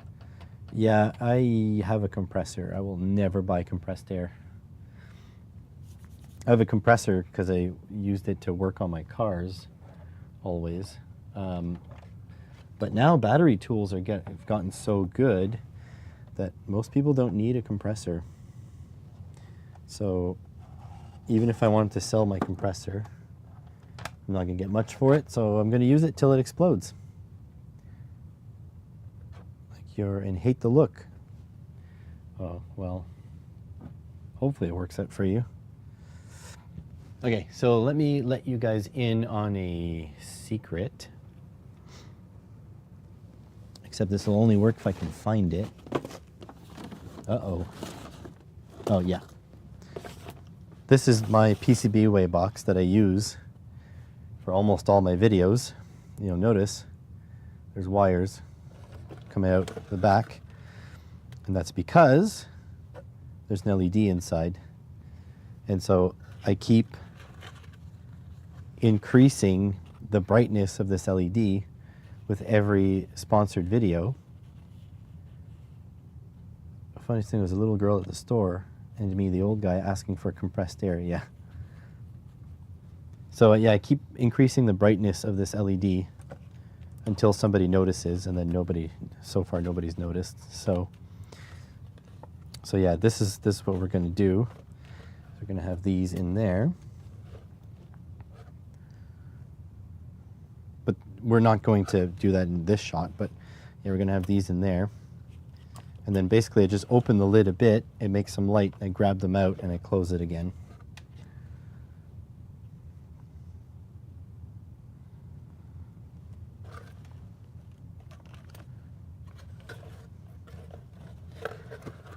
So now if you go back, magic smoke in the blinker fluid. Oh man, as a mechanic, I heard the blinker fluid thing, like I see it in forums everywhere. It's so annoying. Like, I'm not mad at you guys in chat. I'm just saying, like, it's just been so overused. Like, find a new one, you know? So I'm going to take these out because they're from 2021. Whoopsies. Look how many stickers I have. I got the 6th anniversary ones too.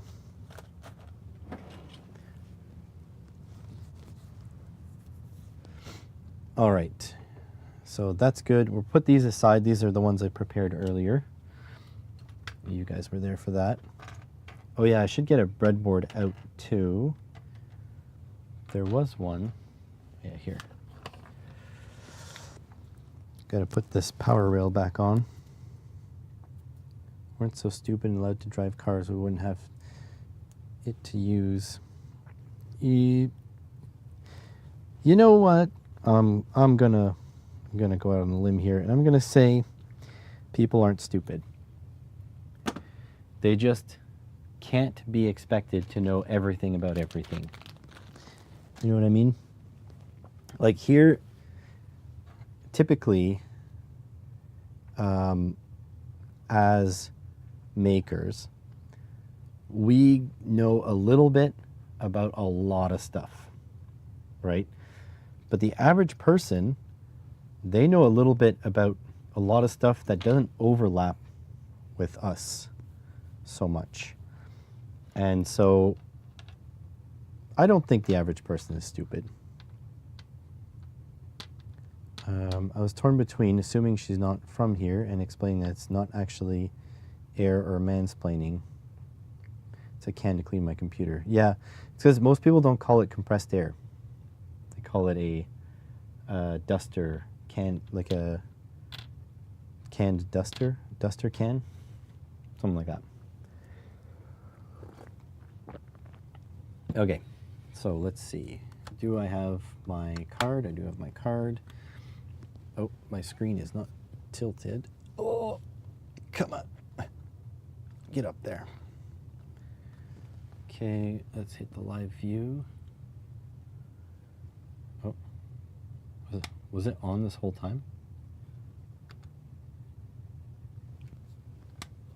My camera die? No, battery compartment's empty. It was hard not to feel like an idiot. If it wasn't for idiots, we wouldn't need rules or regulations. Yeah.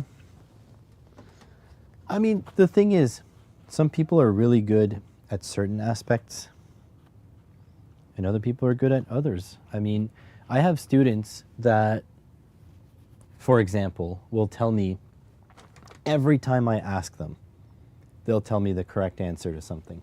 Every single time. But I give them a multiple choice test and they almost fail it. So it's like, everything is situational, right?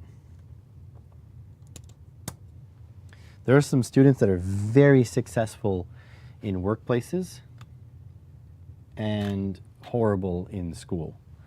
So like they can fix cars like the best of them, they can diagnose them, they can't put it into words how these things work. So it's difficult. All I'm saying is, be kind. Be kind and rewind. And also, some people, they are like in a brain fog. Like some people expend so much energy at work or their hobbies or whatever that when they go to the store, when you see them out and about in public, they're switched off. They are letting their brain rest. And so that's another thing. All I'm saying is we got to be kinder to each other. That's all. All right. Is this big enough on screen? So I do a 4K video now, so I need to be careful. Like this thing is tiny. But like, is this in focus all the way up here? No, it isn't. Need to be like down here. Wow. I don't have a lot of play here. All right. Oh, that's not in focus. I'm gonna be very careful with the focus. Might take a couple tries. Need to get my mics out. If it doesn't have a keyboard, you're screwed. Your ex-friend was a teacher and used to make fun of my idiotness. She was bright. Yeah, your brain is off. Yeah, that's it. That's all I'm saying. That's all I'm saying. Just extend. All I'm saying is extend other people the courtesy you extend yourself.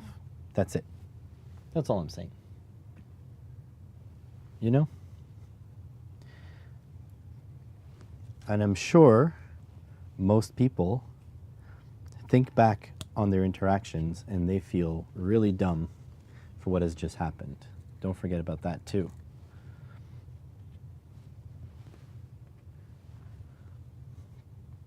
But I'm sure you guys know this. Makers tend to be a bit nicer. I have to say though, the old guard in the electronics world, they're a little bit crankier.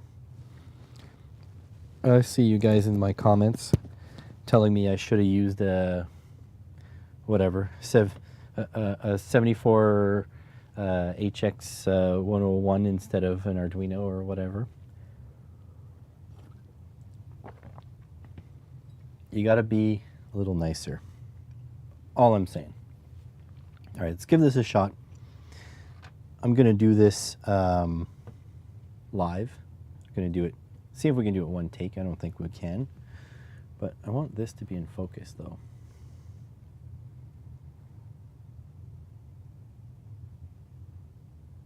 Should use 555. Exactly. All right.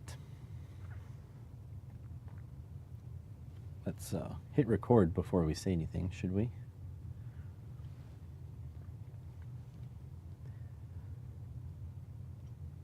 Today we're trying to solve a very simple problem.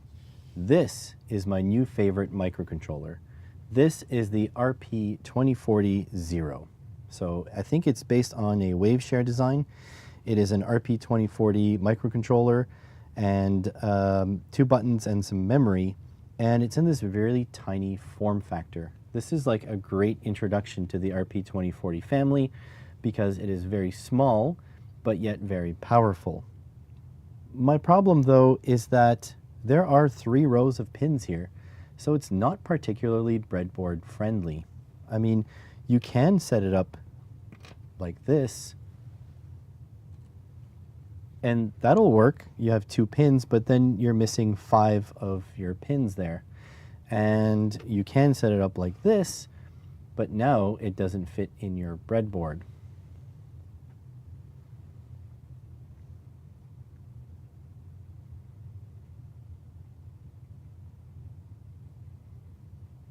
So what's the solution? Well, so how do we fix this problem? Well, you head over to PCB.com. Oops. Let's try this again. Let's put all this there. So how do we fix this problem? Well, follow me.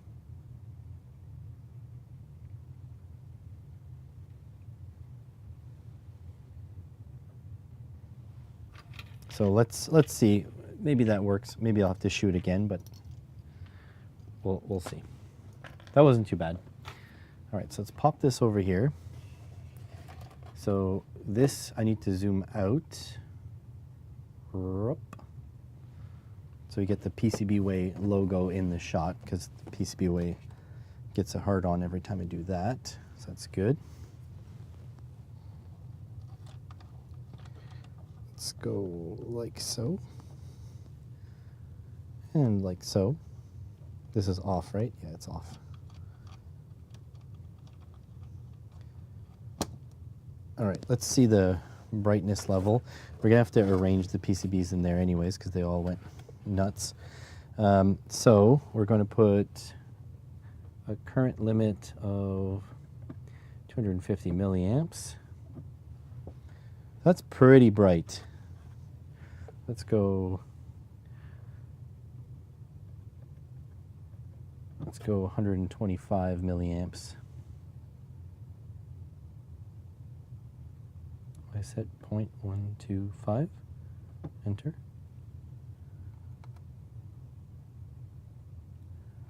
Why is that not working? Oh, it is working. It says 0 amps.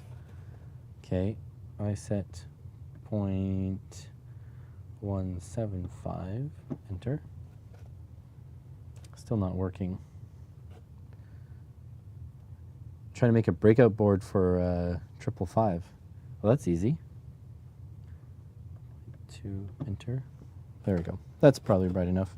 We have to do this relatively quickly though because the LED is not on a heat sink, and if we fill our box with smoke, it's not quite going to be, it's not going to have quite the effect we want.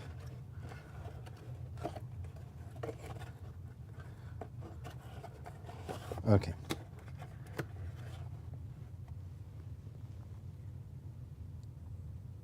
No, touch AF on.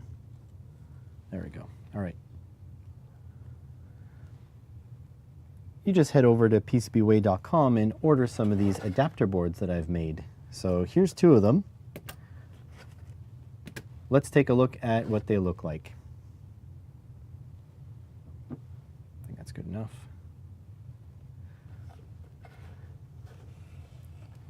How hot did that get? not bad. Pretty warm. All right. Take these apart, put this back up on the shelf. All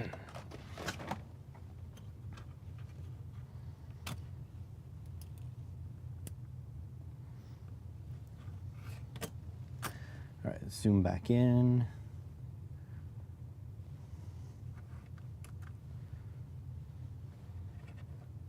Oh, that's upside down, actually. There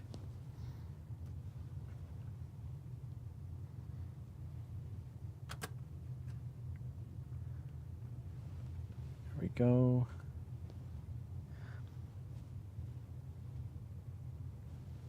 Need a pointing apparatus.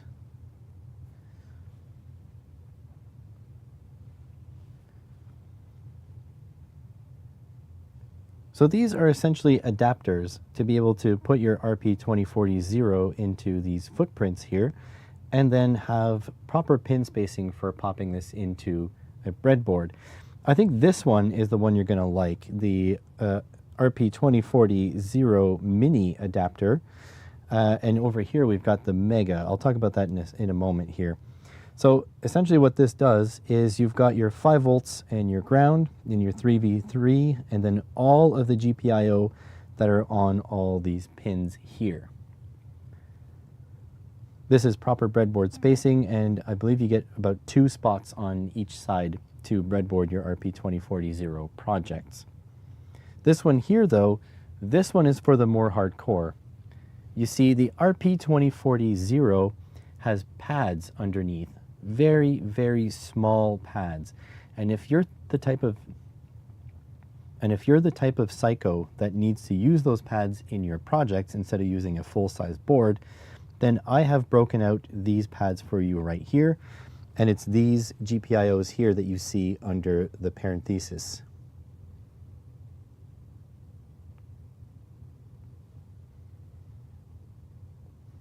I have to tell you though, this takes up way more room on your breadboard,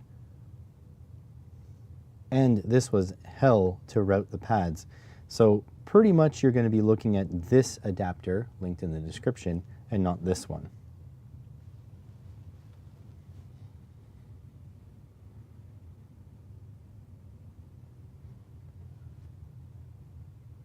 Let's take a look at one that's assembled. There we go. Oh, that's definite. Stuff vanishes all the time.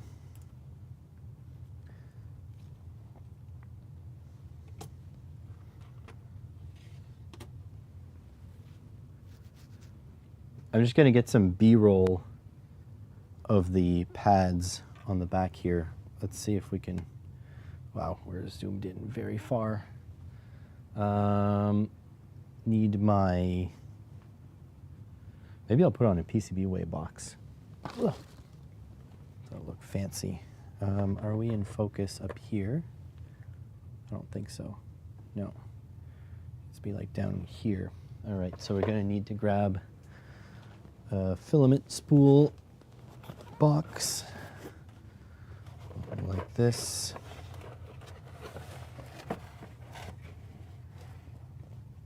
Put the PCBWay logo in the middle there.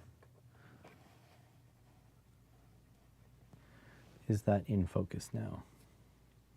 Can I zoom? That is not in focus.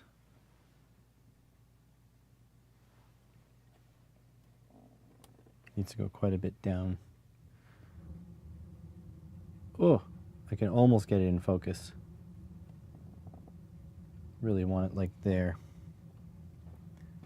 Okay. That is in perfect focus.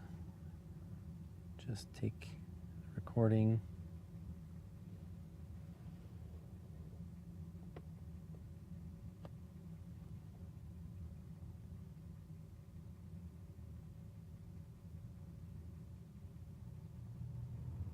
Not talking so that the screen doesn't shake.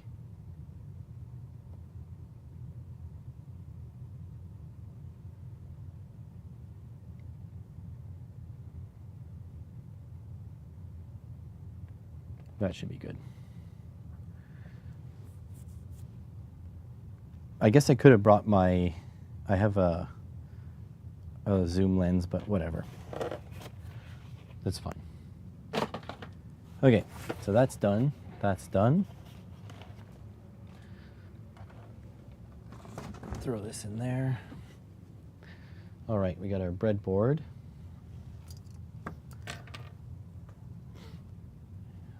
Where's the ones that I prepared earlier? Over here.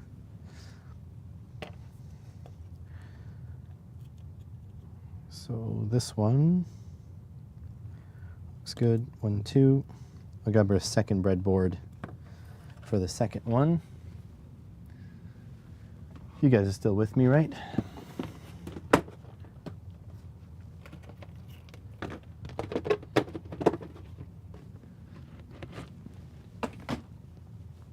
We should probably do a sketch on these. Here's the one I messed up earlier. No, no, no, I did it properly. Properly. So yeah, this one's a little awkward. There we go. So here's the 2.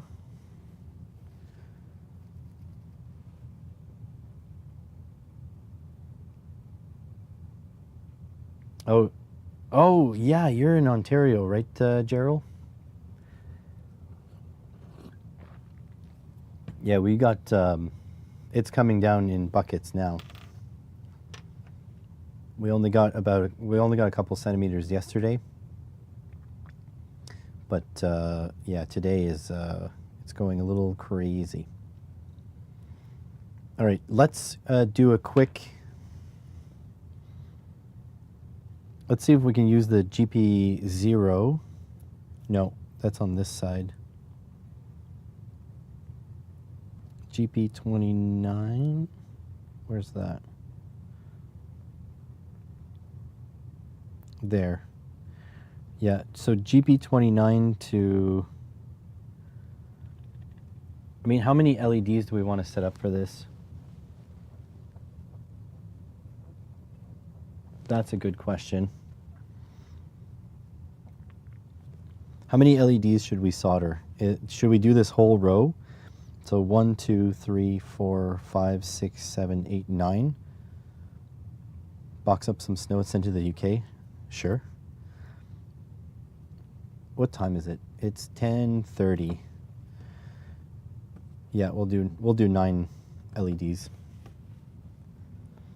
Let's do it. What do you guys think? Red LEDs? Or should I do blue on this blue one and red on this red one? So essentially what I plan on doing is programming this to have the GPIOs flash LEDs in sequence. And then what I want to do is lift it off of this breadboard and put it into this breadboard. And so have LEDs turn on here. And then when you lift it onto here, the LEDs will turn on there.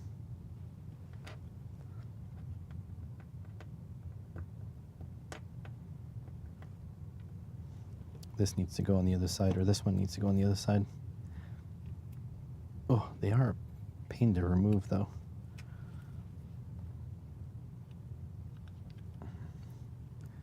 So what do you guys think? A red, a blue, only red, only blue, white. I don't have enough pink. I don't have 9 pinks, and I wouldn't use them all up for this anyways.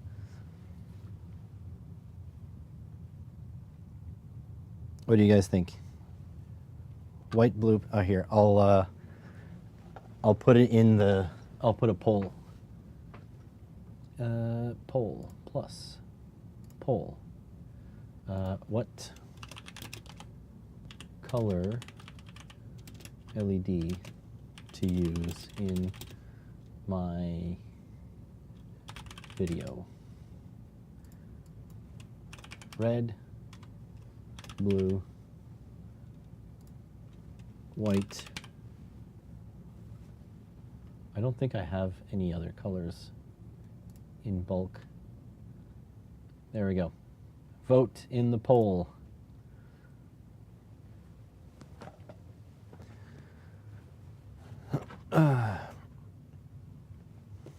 that.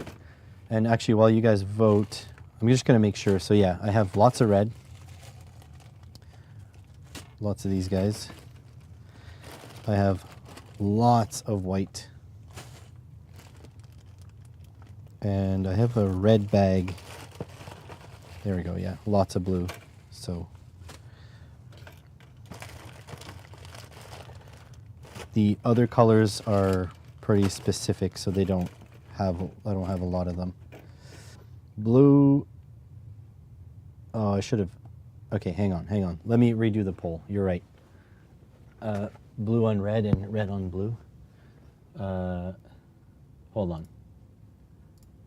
I'm gonna end the poll, I'm gonna redo the poll. All right, start a poll. Copy that, paste that. Red, all. Blue, all. White, all. Red, 1. Red on 1. Blue on other. There we go. New poll. And while you guys do that, we're going to go to screen. Actually, I'm going to send you to webcam. Go to Arduino.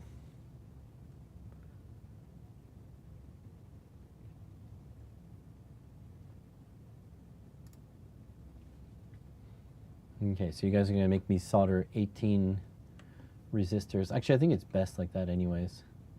4 votes. We're 8 viewers, so you guys need to vote on the poll. File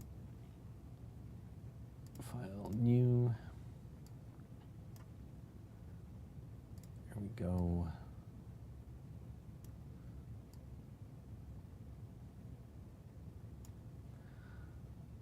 And then to the screen. Here we go. All right, so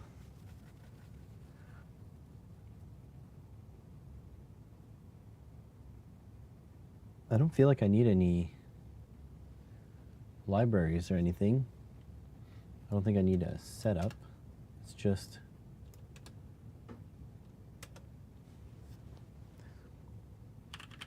digital write. Oh yeah, actually all my pins. Const int 1 or 0 equals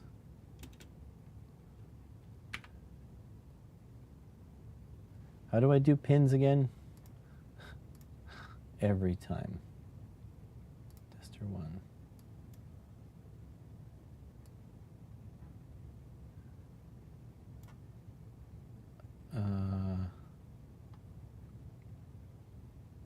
Yeah, okay. Just the numbers. It looks like you guys are going to make me do a whole bunch of pins. That's okay, though. It's the will of the people, that's for certain. I'm just going to do this code like this.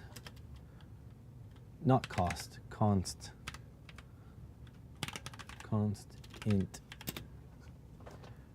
1 equals 1, const int 2 equals 2. No, wait, that's not what I'm doing. I'm doing 29. Oh. Oh my God. What am I going to call them?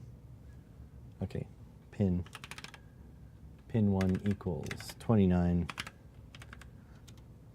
Pin 2 equals 28. 8. That's 27. 27. Pin 2 pin 3. I can just copy this.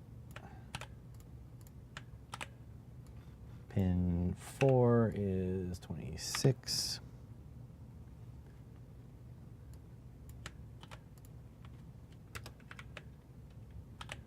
Pin 5 is 15.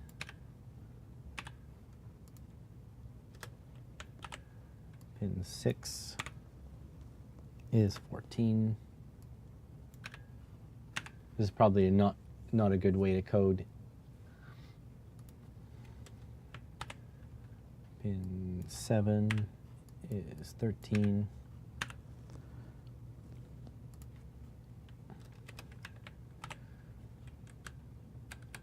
Pin 8 is 12. And 11. 9. There we go.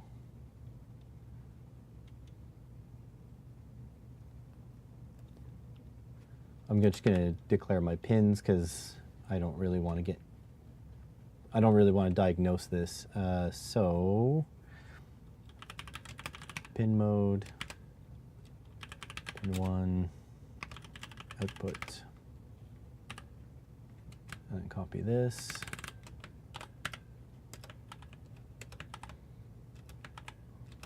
Five, 6, 7, 8, 9.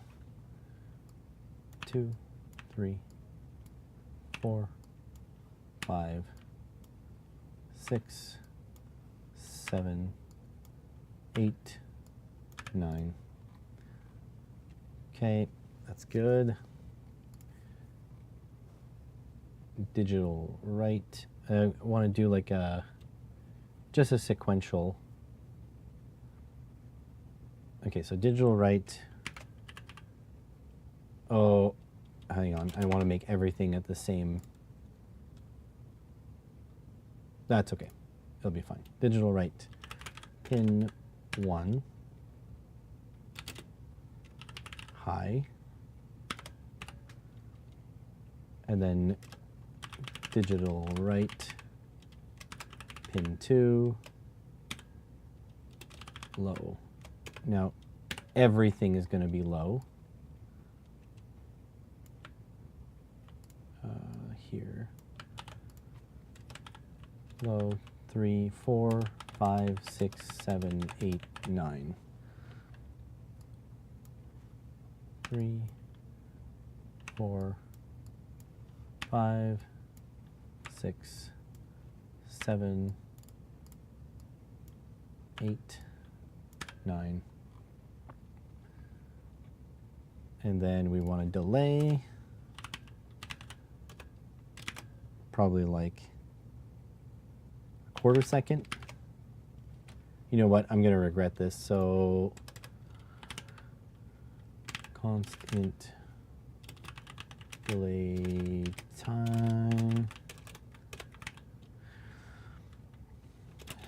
equals 250. Delay time. There we go.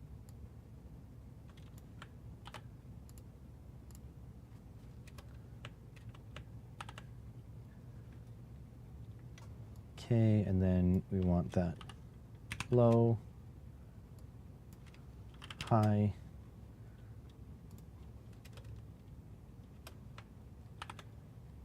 oops. Want that low, high, whoops.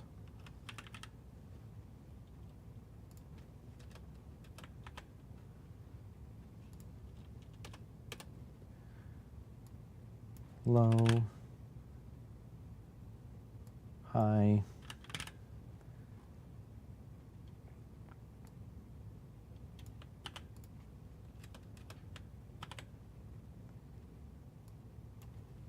low, whoops,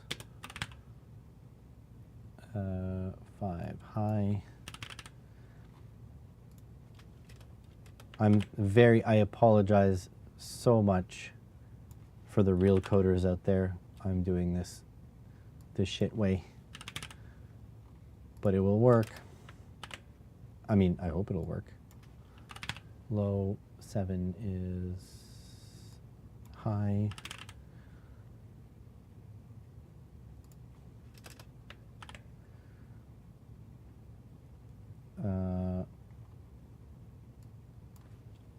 Low, and then we're looking for 8 high.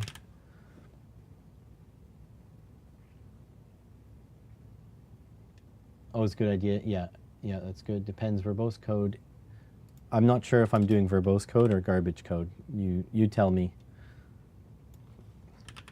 I don't really know what verbose code would mean in this context. All right, so that looks good. Got the RP 2040 working. Let's move this crap out of the way.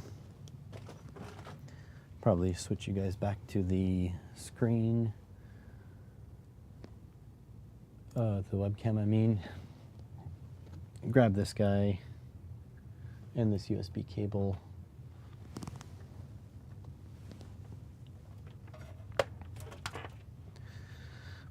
Plug her in. It won't be very visual.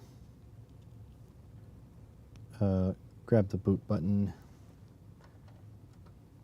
Plug that bad boy in. There we go. Upload.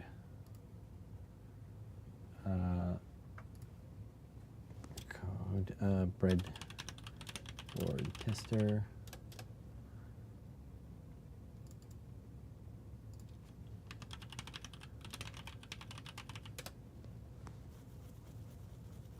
See if it'll compile. I probably made some mistakes. Back to the screen. Compiling sketch. God, I love these little boards. I'm gonna order like a bunch of these. Like for some index variable versus for int I equals 0. Connecting. Wrote. So it should work. The thing is, we won't have any proof that it worked. We won't have any proof that it worked because I don't have LEDs. But what we can do is there's a couple LEDs here. They probably won't light up bright. But let's see. This is positive to negative. Oh, and we're gonna have to link the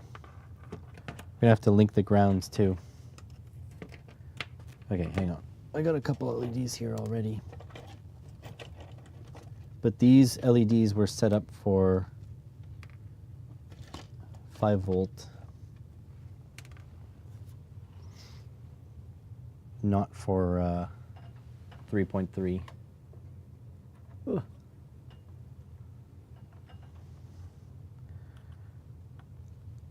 So like this. So let's see.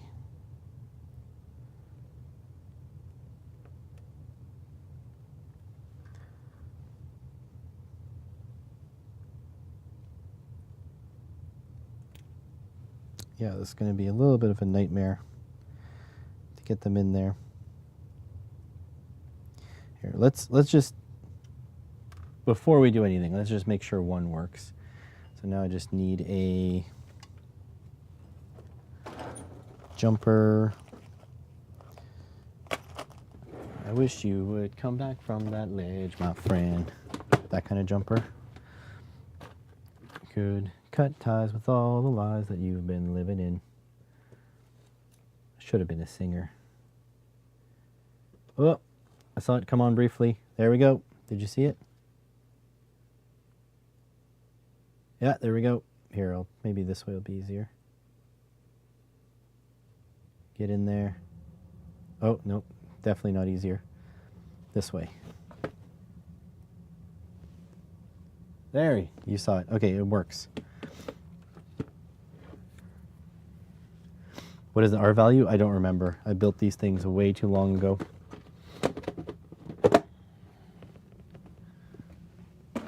Okay, so if we're doing blue, let's check the forward voltage of my blue LEDs. We'll calculate the R value. Open up the calculator.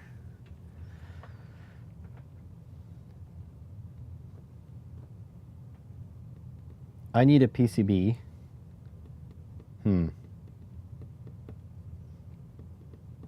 I need a PCB that puts LEDs in a row for breadboarding to test the outputs. Aha! Let me write that down. Let me write that down. That's another PCB way. PCB sheets. Is it my to-do list? What are my video ideas? PCB for LEDs to test microcontroller outputs. Oh yeah, put it on the list. LED module that does that. Oh, okay. Well, oh my God, are you guys that far behind? Okay, I'm gonna do something. So, I want you, when I snap my fingers, to type snap in the chat. And I'm gonna time how long it takes. What's the delay? Are you guys ready? Clock. Stopwatch. 3, 2, 1, snap. Oh, I missed a little bit there. What? No. It wasn't 8 seconds. Are you messing with me? Because on my previewer, it looks like it's way longer than that. 25 seconds. Okay, I think Gerald got the. I think he did it properly. Okay, 25 seconds. Makes a lot more sense. Okay, let's calculate an R value. So we need blue for the red, and red for the blue. So these are blue. Don't tell me I bought these in 2013. That's actually possible. All right. Diode test. There's diode test. Oh, did I leave it on? Whoopsies. Diode test. Gonna spread her legs a little bit.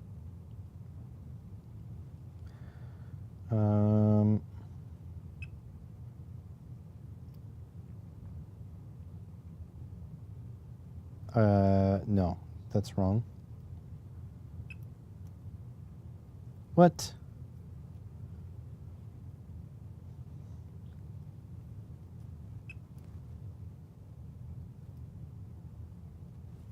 Come on, that can't be. 0.1 volts? What? That can't be right. What kind of an LED has 0.1 volts? You gotta be kidding me.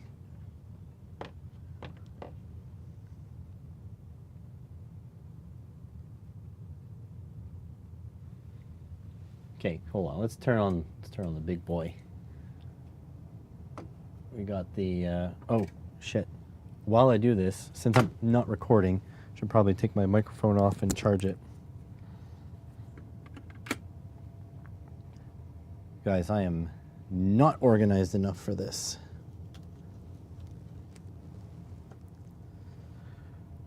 All right, have fun, Adam. Say, boop your dog's snout for me, please. Make sure the dog knows it's from me, though.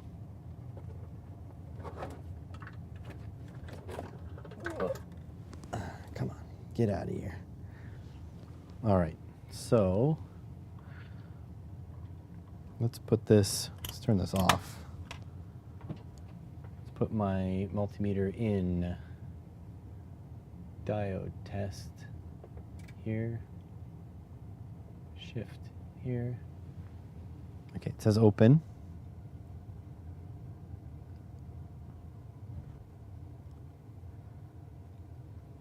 It's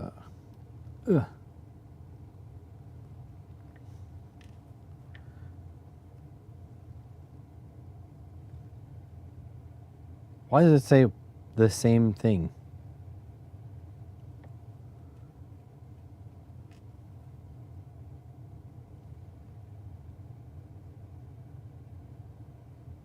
What the hell?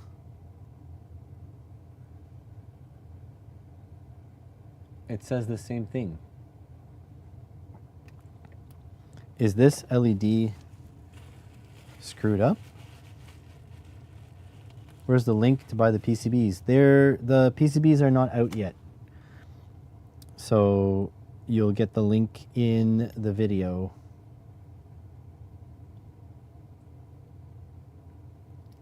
Oh, my LED was bad, because this one works now. We're gonna have to test all the LEDs. It says, now it says open. It works, it says open.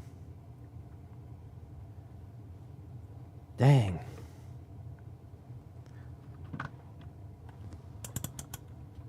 So this LED is no good. I'm gonna twist the legs together so I don't try to use it.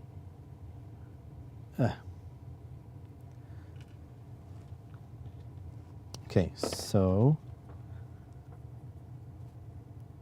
queso would be delicious. Oh.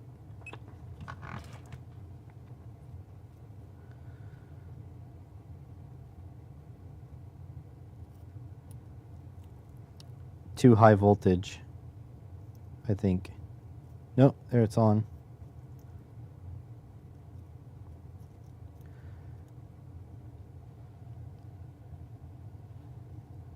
So it's on. Hey, hey. But the Fluke isn't displaying it. This is frustrating.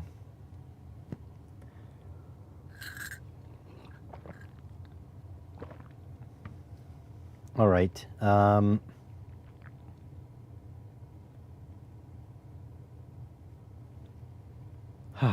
Let me go get the Kaiweets meter and check on my solar panel, which is probably giving me 0 charging right now.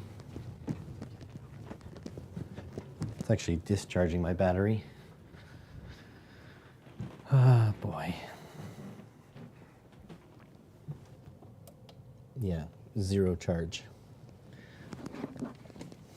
It's starting to kill my battery.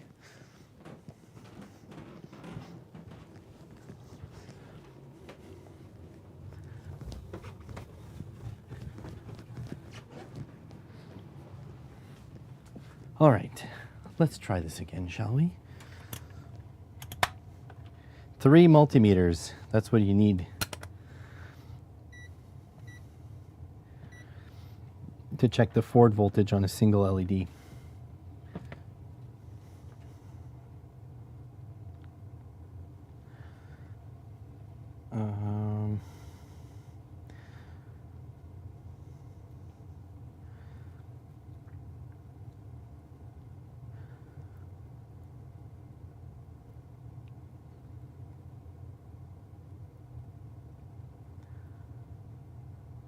Too high.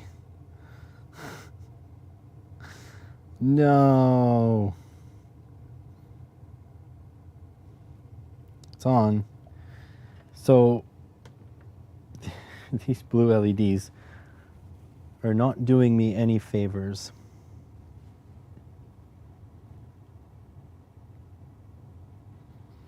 can try one more thing. Maybe we don't need 3. I like the little LED tester Pile of Stuff uses. Yeah. Me too. I mean, you could make one of those pretty easily too. All right, these are the fluke leads, so it has to be this one.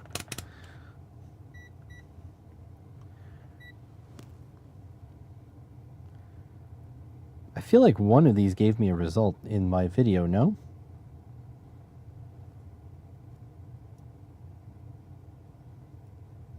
Ah, wow. It took 4 multimeters, so 2.621. It took four multimeters, 2.621 volts. Oh my God.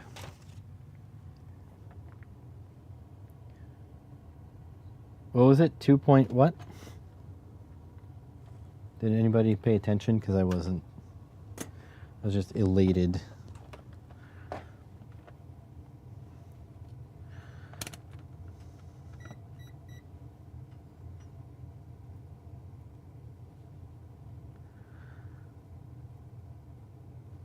Always backwards. 2.622. 2.622. 2.622.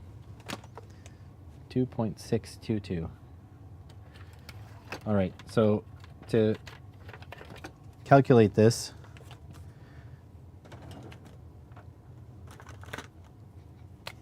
two steps, 2.622. So you got your voltage, so we're going 3.3 volts.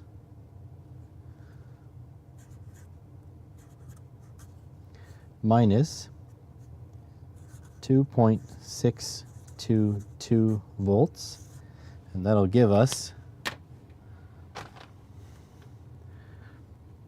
3.3 minus 2.622, so 0.6, 0.678 volts. Now we want about 5 milliamps. These things can't push a lot of current, so we want about 0.005 amps, and we know that E equals I times R, so we want 0.678 divided by 0.005. 0.678 volts divided by 0.005 amps, and that'll give us our resistance. Yeah. So 0.678 divided by 0.005, so we need about 135.6 ohms of resistance. So I'll see what I have that's close enough to that. Probably go a little bit over, and we'll go probably about 150 ohms. I think I have a 150 ohm resistor, but we'll check. But yeah, that's how you figure out your dropper resistor. Down here. Oh, I'm getting old. I'm so old. Okay. We could also just go for 100 ohms because I have so many. So we'll keep that in mind. 10K, 1K, 100K, 5.6, 680, 4.7K, 56K, 180. That's not a bad, 180 is not a bad value.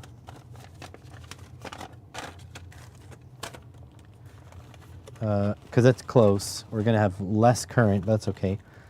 330, 22 ohms, 220K, 15 ohms, 27 ohms, 8.2 ohms, 75 ohms, 82 ohms. Oh, I have an idea. Anyways, I don't have to solder anything.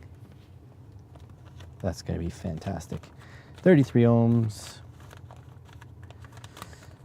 100 ohms, 1 ohm, 180. Why do I have two 180 ohm? Whoops. 560, 2.2, 270, 47K, 2.2K, 220 ohms, 33K, 22K, 7.5K, 3.3, 2K, 270, 680. I don't have 150, huh? 820, 510, 10, 390, 150. So we do have 150. That's closer than 180. I figured we had a 150. 3K, 1.5K, 9. Yeah, I think that's as close as we're going to get. 150 ohms, I think, is a good number. 150K. Oh, we have 120 ohms. We want a little bit more current. I'll take it out. 120 ohms. 470, 5.6, 2 meg, and 470. Oops. So these 180s, I'm going to combine them. So don't need this anymore. Yeah, this is an easy way to store resistors, but I needed to organize it a little bit better. They need to be like in decades, maybe. All right, so here's what I'll do. We only have one LED on at a time. Therefore, instead of using a jumper to connect the ground, I'll just use a 150 ohm resistor to connect the ground. That'll mean I don't have to solder custom LEDs for this. So if we connect the ground with one of these,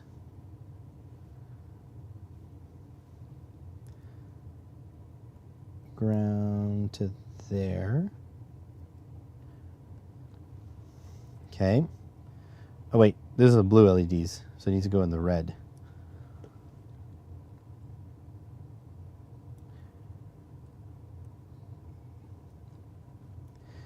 Okay, so we have that. So we'll take this out, plop them onto here. Make sure you guys vote in the poll. We're not done.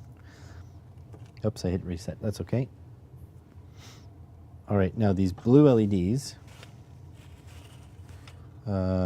positive leg's the little one, GP 29.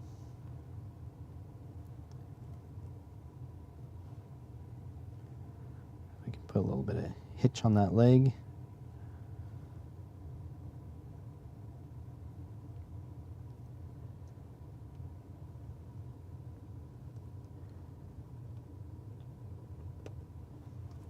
See if it turns on.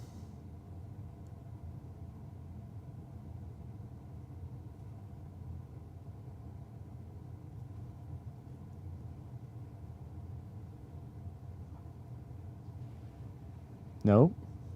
Reset.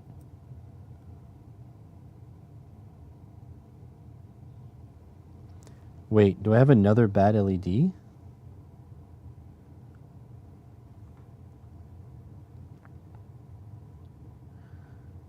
GP 29. Hang on, let's pop this in the 3v3.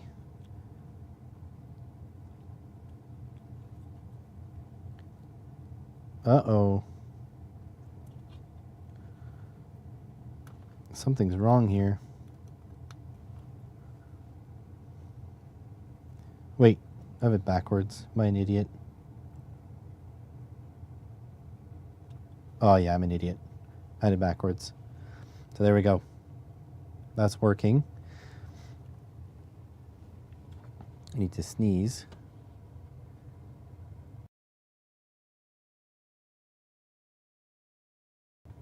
Excuse me. Okay. Got my positives and negatives backwards. So put a little hitch in this leg.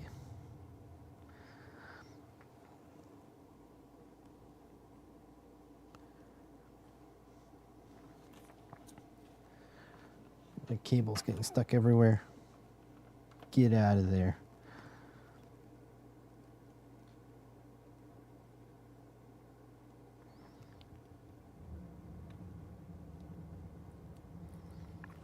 This should work in sequence. Yep, that's 2.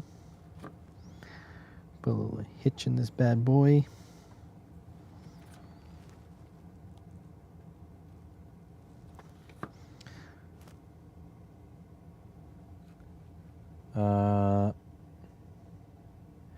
I got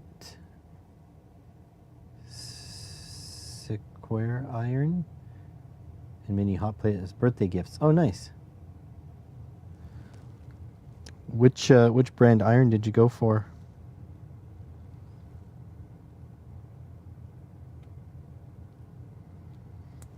Okay, here it goes. 1, 2, 3. They're not all shining up at the camera.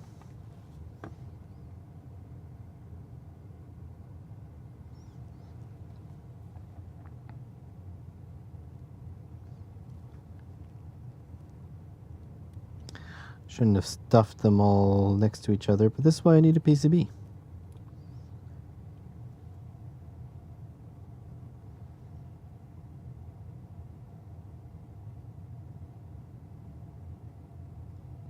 One, two, three, 4.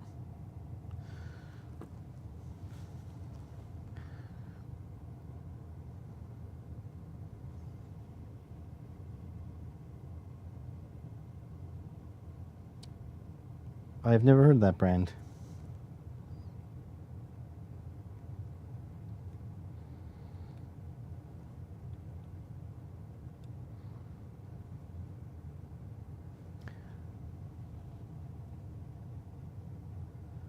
$49th. I mean, you gotta treat yourself.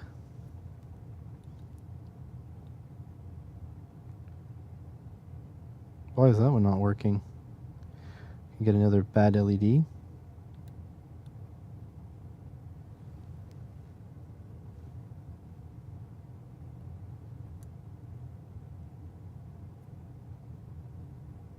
Oh, it does work, but it's incredibly dim, so that's another bad LED. Huh. I think the ESD from this bag is ruining my LEDs.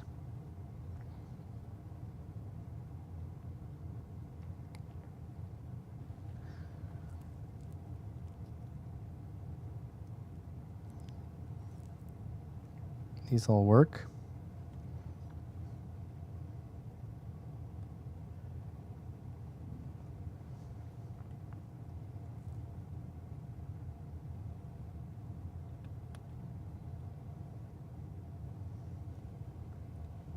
You guys can see that, I hope.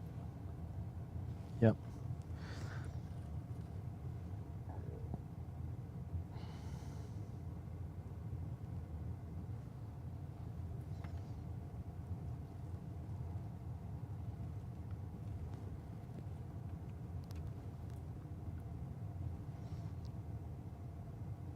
I got 2 more to put in.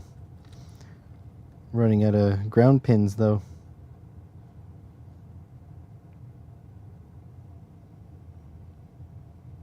Atomic 14 did a review of the SMD tweezers from them. Huh. It's news to me.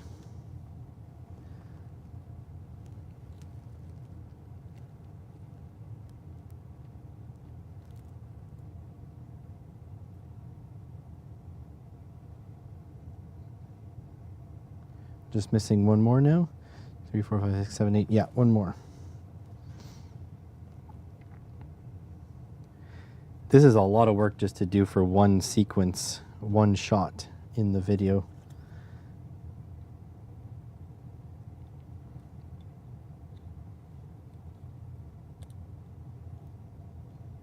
There we go.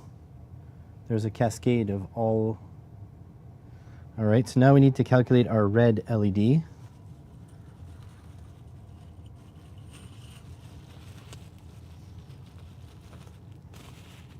Oh, here's another one. We found 2 bad LEDs. Both these guys ruined in the garbage. All right, now for our red, I'm not going to bother. I'm going to go right for the Kaiweets meter.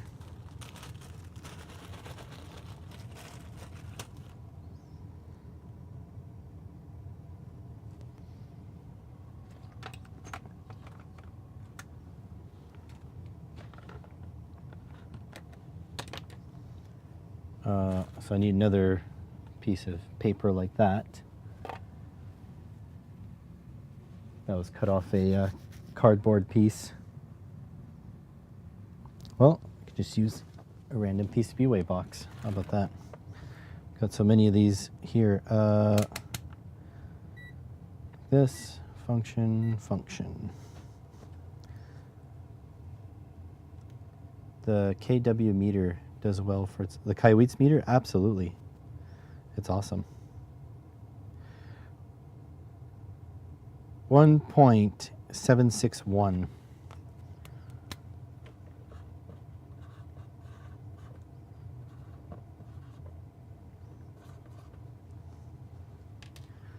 Okay, so 3.3.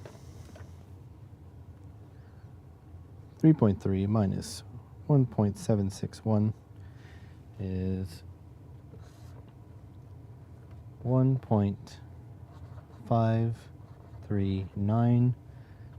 These are all in volts. And so that divided by 0.005 amps, 0.539 divided by 0.005, that equals roughly 307.8. So we're looking for something around the 300 ohm range for that one.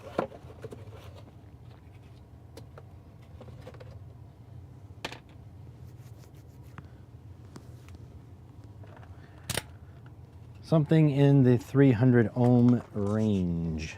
So I can put these away.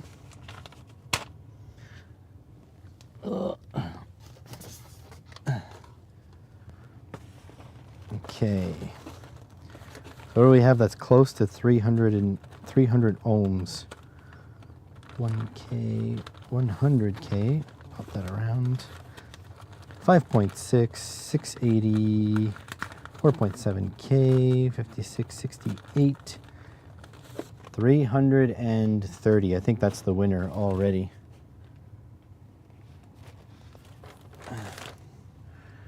$30, yeah, 330. You called her.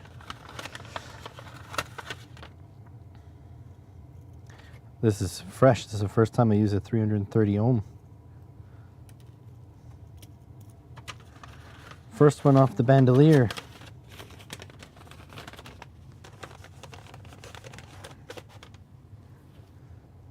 So,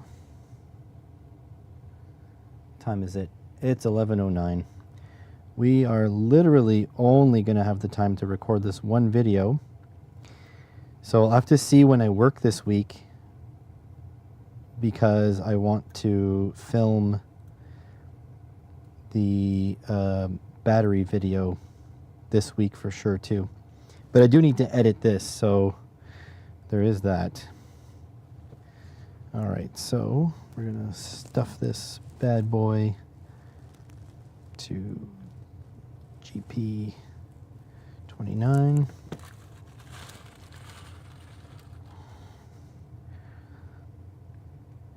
Yeah, we're essentially only going to have time for this one video.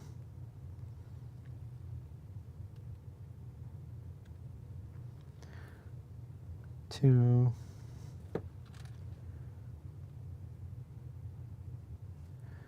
Three. I will remind you, Vero is streaming today, 2 p.m. Eastern Time, so in 3 hours. Twitch.tv/Verowack. Oh, wait, Vero is here. Inquiring me approximately when you'll be finished. If I should wait for you for food. Yes, wait, please. I just need to finish filming this one video. So probably just before noon, I'll be done. What are we having for food, love? Someone said pizza in my chat, so I think we're contractually obligated to order pizza, and I'll have to pay for it because it's too expensive.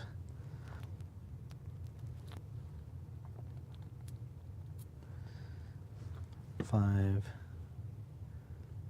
Sorry, Vero, I didn't see you there. I can have pizza? No. So actually, on further reflection, it's probably not nice to send a delivery driver through this weather, so I won't have pizza.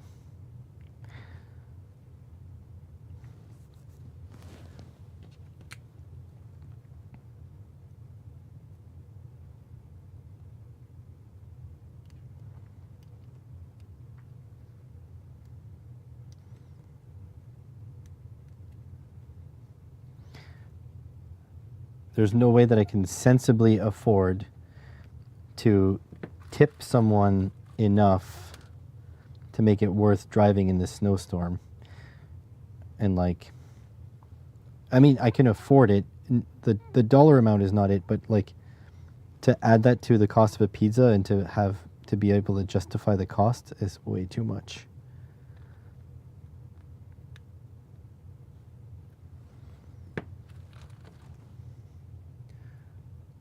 Yeah, unless you want to tip very well, no. See, that it just makes it too expensive for a pizza. You guys don't even want to know how much a pizza costs, like my preferred pizza.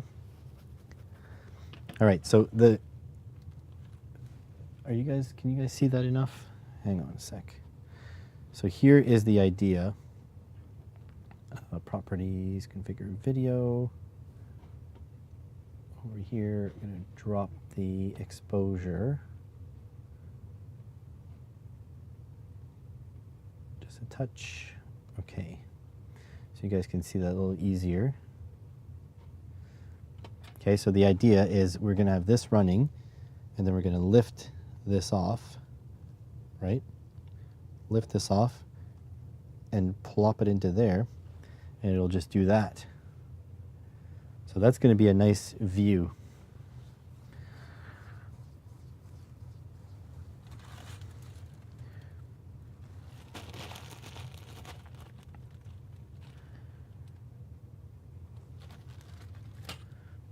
So that's going to be good. Let's set up the shot. Also, don't let me forget to put on my mic. So what's nice about this display is we're going down to GP11, so we're going to use even these horizontal ones, which is kind of the goal.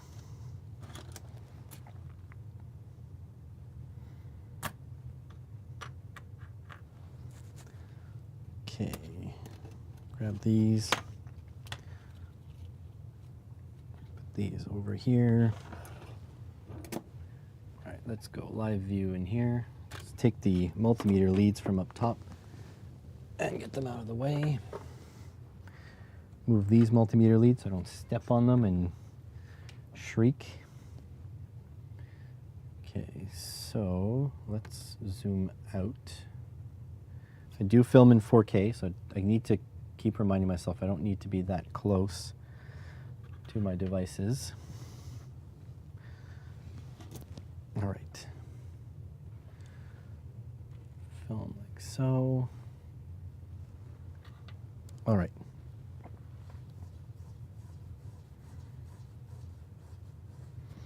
Oh yeah, I need to count how many rows I need. 1, 2, 3, 4, 5, 6, 7, 8, 9, 10, 11, 12, 13, 14, 15, 16. So you got 16 on the Mega. 16 pins. 1, 2, 3, 4, 5, 6, 7, 8, 9, 10, 11, 12. 12 on the Mini. And then you need 5-pin female, and then a 9-pin, and then 2 9-pin males. Two 9-pin females, or you use 2 8-pin, and then 1 7-pin. All right, I think we should be good to go. Oh, mics.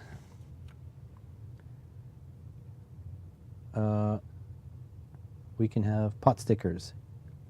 Yes, pot stickers sounds amazing. The Costco pot stickers, I hope they're still on sale when the snowstorm is done, because I want to grab another bag. Those pot stickers are delicious. Okay, plug this in over there.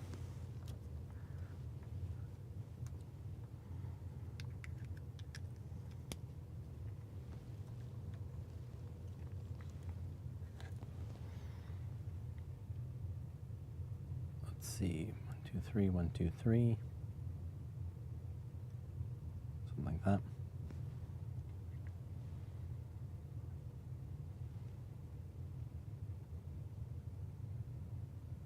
So here are some that I prepared earlier, so you can see how well this works. To assemble them, for the Mega, you need 2 rows of 16 pin on the pin headers, and then on the Mini, you need 2 rows of 12 pins. You see that's much more manageable here. And then to sit the board in, well, you can either solder the board directly to this and do all your prototyping on the same board, or you can put a row of 5-pin female in the middle, and then 2 rows of 9-pin females on the sides. They are all 0.1 inch apart from each other, so it's quite easy. Or if you don't have 5 and 9, you can also use down here a 7-row female pin header and then 2 8s on the side. It's just easier to put it in the board and then solder it down. And for these rows of pin headers, I literally put them in the breadboard and soldered them from the breadboard. So let me just show you how easy this works. So if you can see right here, I've got GP29 to GP11 hooked up on this side with LEDs, and that would mean I have this row on the side, plus it goes almost to the middle here. So I'm using all this to breadboard, and theoretically you can use every single pin, but I just hooked this up to my 5-volt source, and then we're going to plug this into my little adapter here, and it's pretty effortless. So it goes in, and then there we go. It just counts down the LEDs, and the neat part is you can just lift this bad boy right out and pop it down into the Mega, and it works just the same. So there we go. So that means you can use these pins that usually aren't accessible in the breadboard in a breadboard with plenty of space on the side. Like this, you can squeeze 2 pins wide in here. This one is an actual 2-pin wide, so I really recommend that you get this one. You only really get this one if you're, you know, really needing that size of you would only really get this one if you really need all of the pins on your board. But don't forget, you have to solder on the tiny, tiny little pads, which is not easy.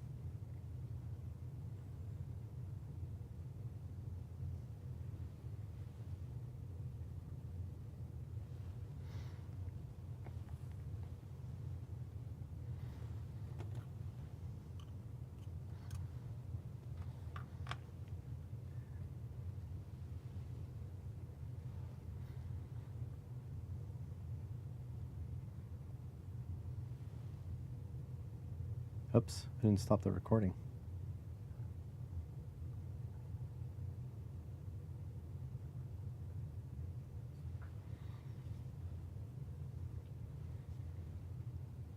And so there you have it. 2 little PCBs, and I think especially this one here is going to be really useful for you guys prototyping at home.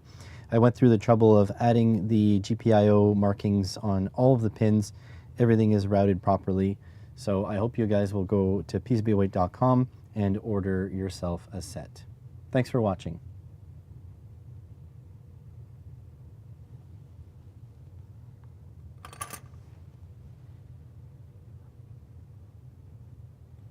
There we go. I think that's good.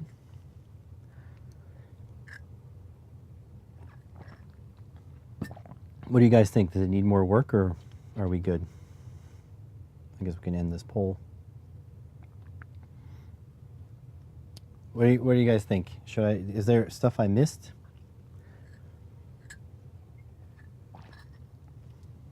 I can grab B-roll of the PCBs. Soldered and not. Ugh. Get out of here. These are a little hard to get out of the breadboard.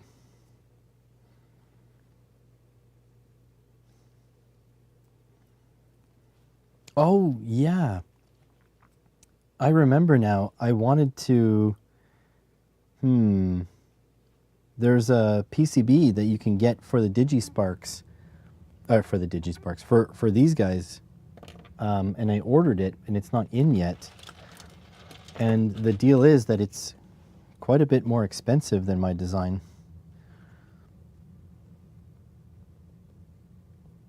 Oh, come on.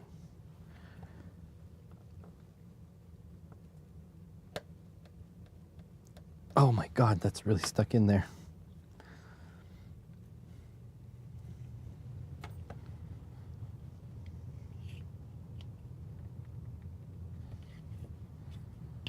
Just go under and freaking lever this thing up.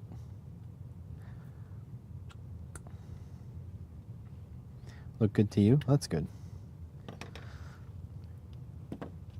All right. So that's good. So I'll get B-roll of these two.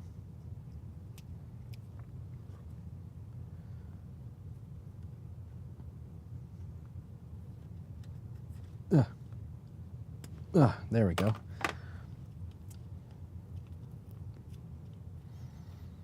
Put these to the side.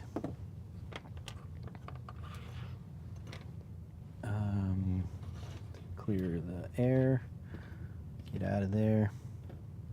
This thing is still running. Ugh. There we go. All right, like this.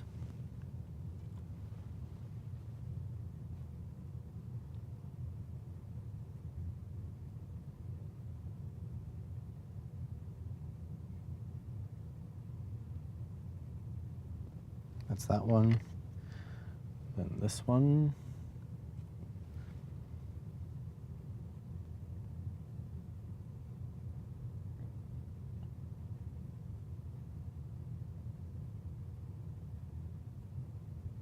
There we go. That's good B-roll. And we can do it with the empty board.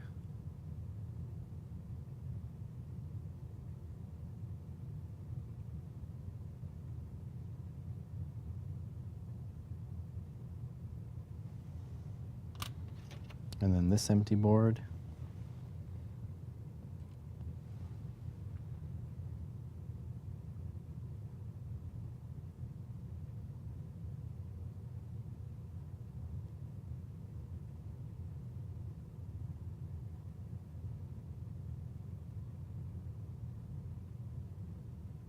There we go.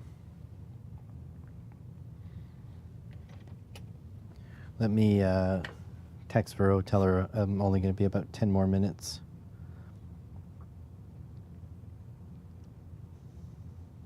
Because she's probably working, so she's probably not listening.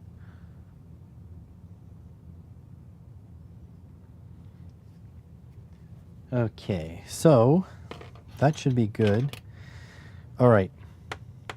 So here's the brass tacks. Tomorrow is family day. Oh, I don't have my OBS, so I'm lost. So tomorrow is family day. It's a holiday here in Ontario. My parents want to go to dinner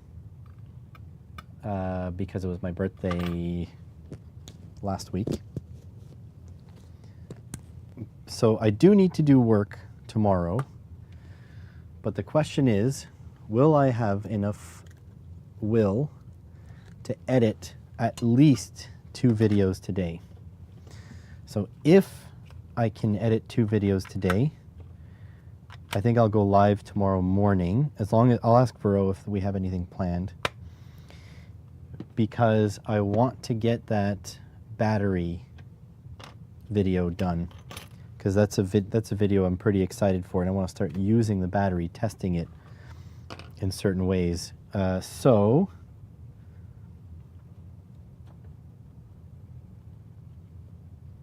I think I'm going to schedule a stream for tomorrow morning, and it'll be contingent on me finishing the editing on this video that we just filmed, plus at least 1 more video, because I need to get the queue down. I can't be filming more videos than I edit during the week, you know what I mean? So yeah, I might do a live stream tomorrow morning. I'm going to schedule it, and the odds of me showing up to it are like, let's say 80%. There's a small chance that I'm not able to edit today, and I should really edit. But the other thing is, I really want to get the battery unboxed so I can start messing with it. So yeah. So tomorrow morning, 8 a.m., same time as today, I'm gonna be live, hopefully. Don't get upset if I'm not here. It's because I didn't get enough editing done. But on that bombshell, I think it is time to end. And so I want to thank you all for being here. Thank you, Gerald, for joining the Patreon, for becoming a Patreon. The sponsorships are a little bit less lucrative this year, so Patreon is going to be very important. So I appreciate you guys, and if you guys want to throw a couple bucks into the hat, that's good too. But don't worry, all my content will still be free. It's just you'll get the early access to videos. So have a good one, guys. I will catch you guys tomorrow morning if I get some editing done. See ya.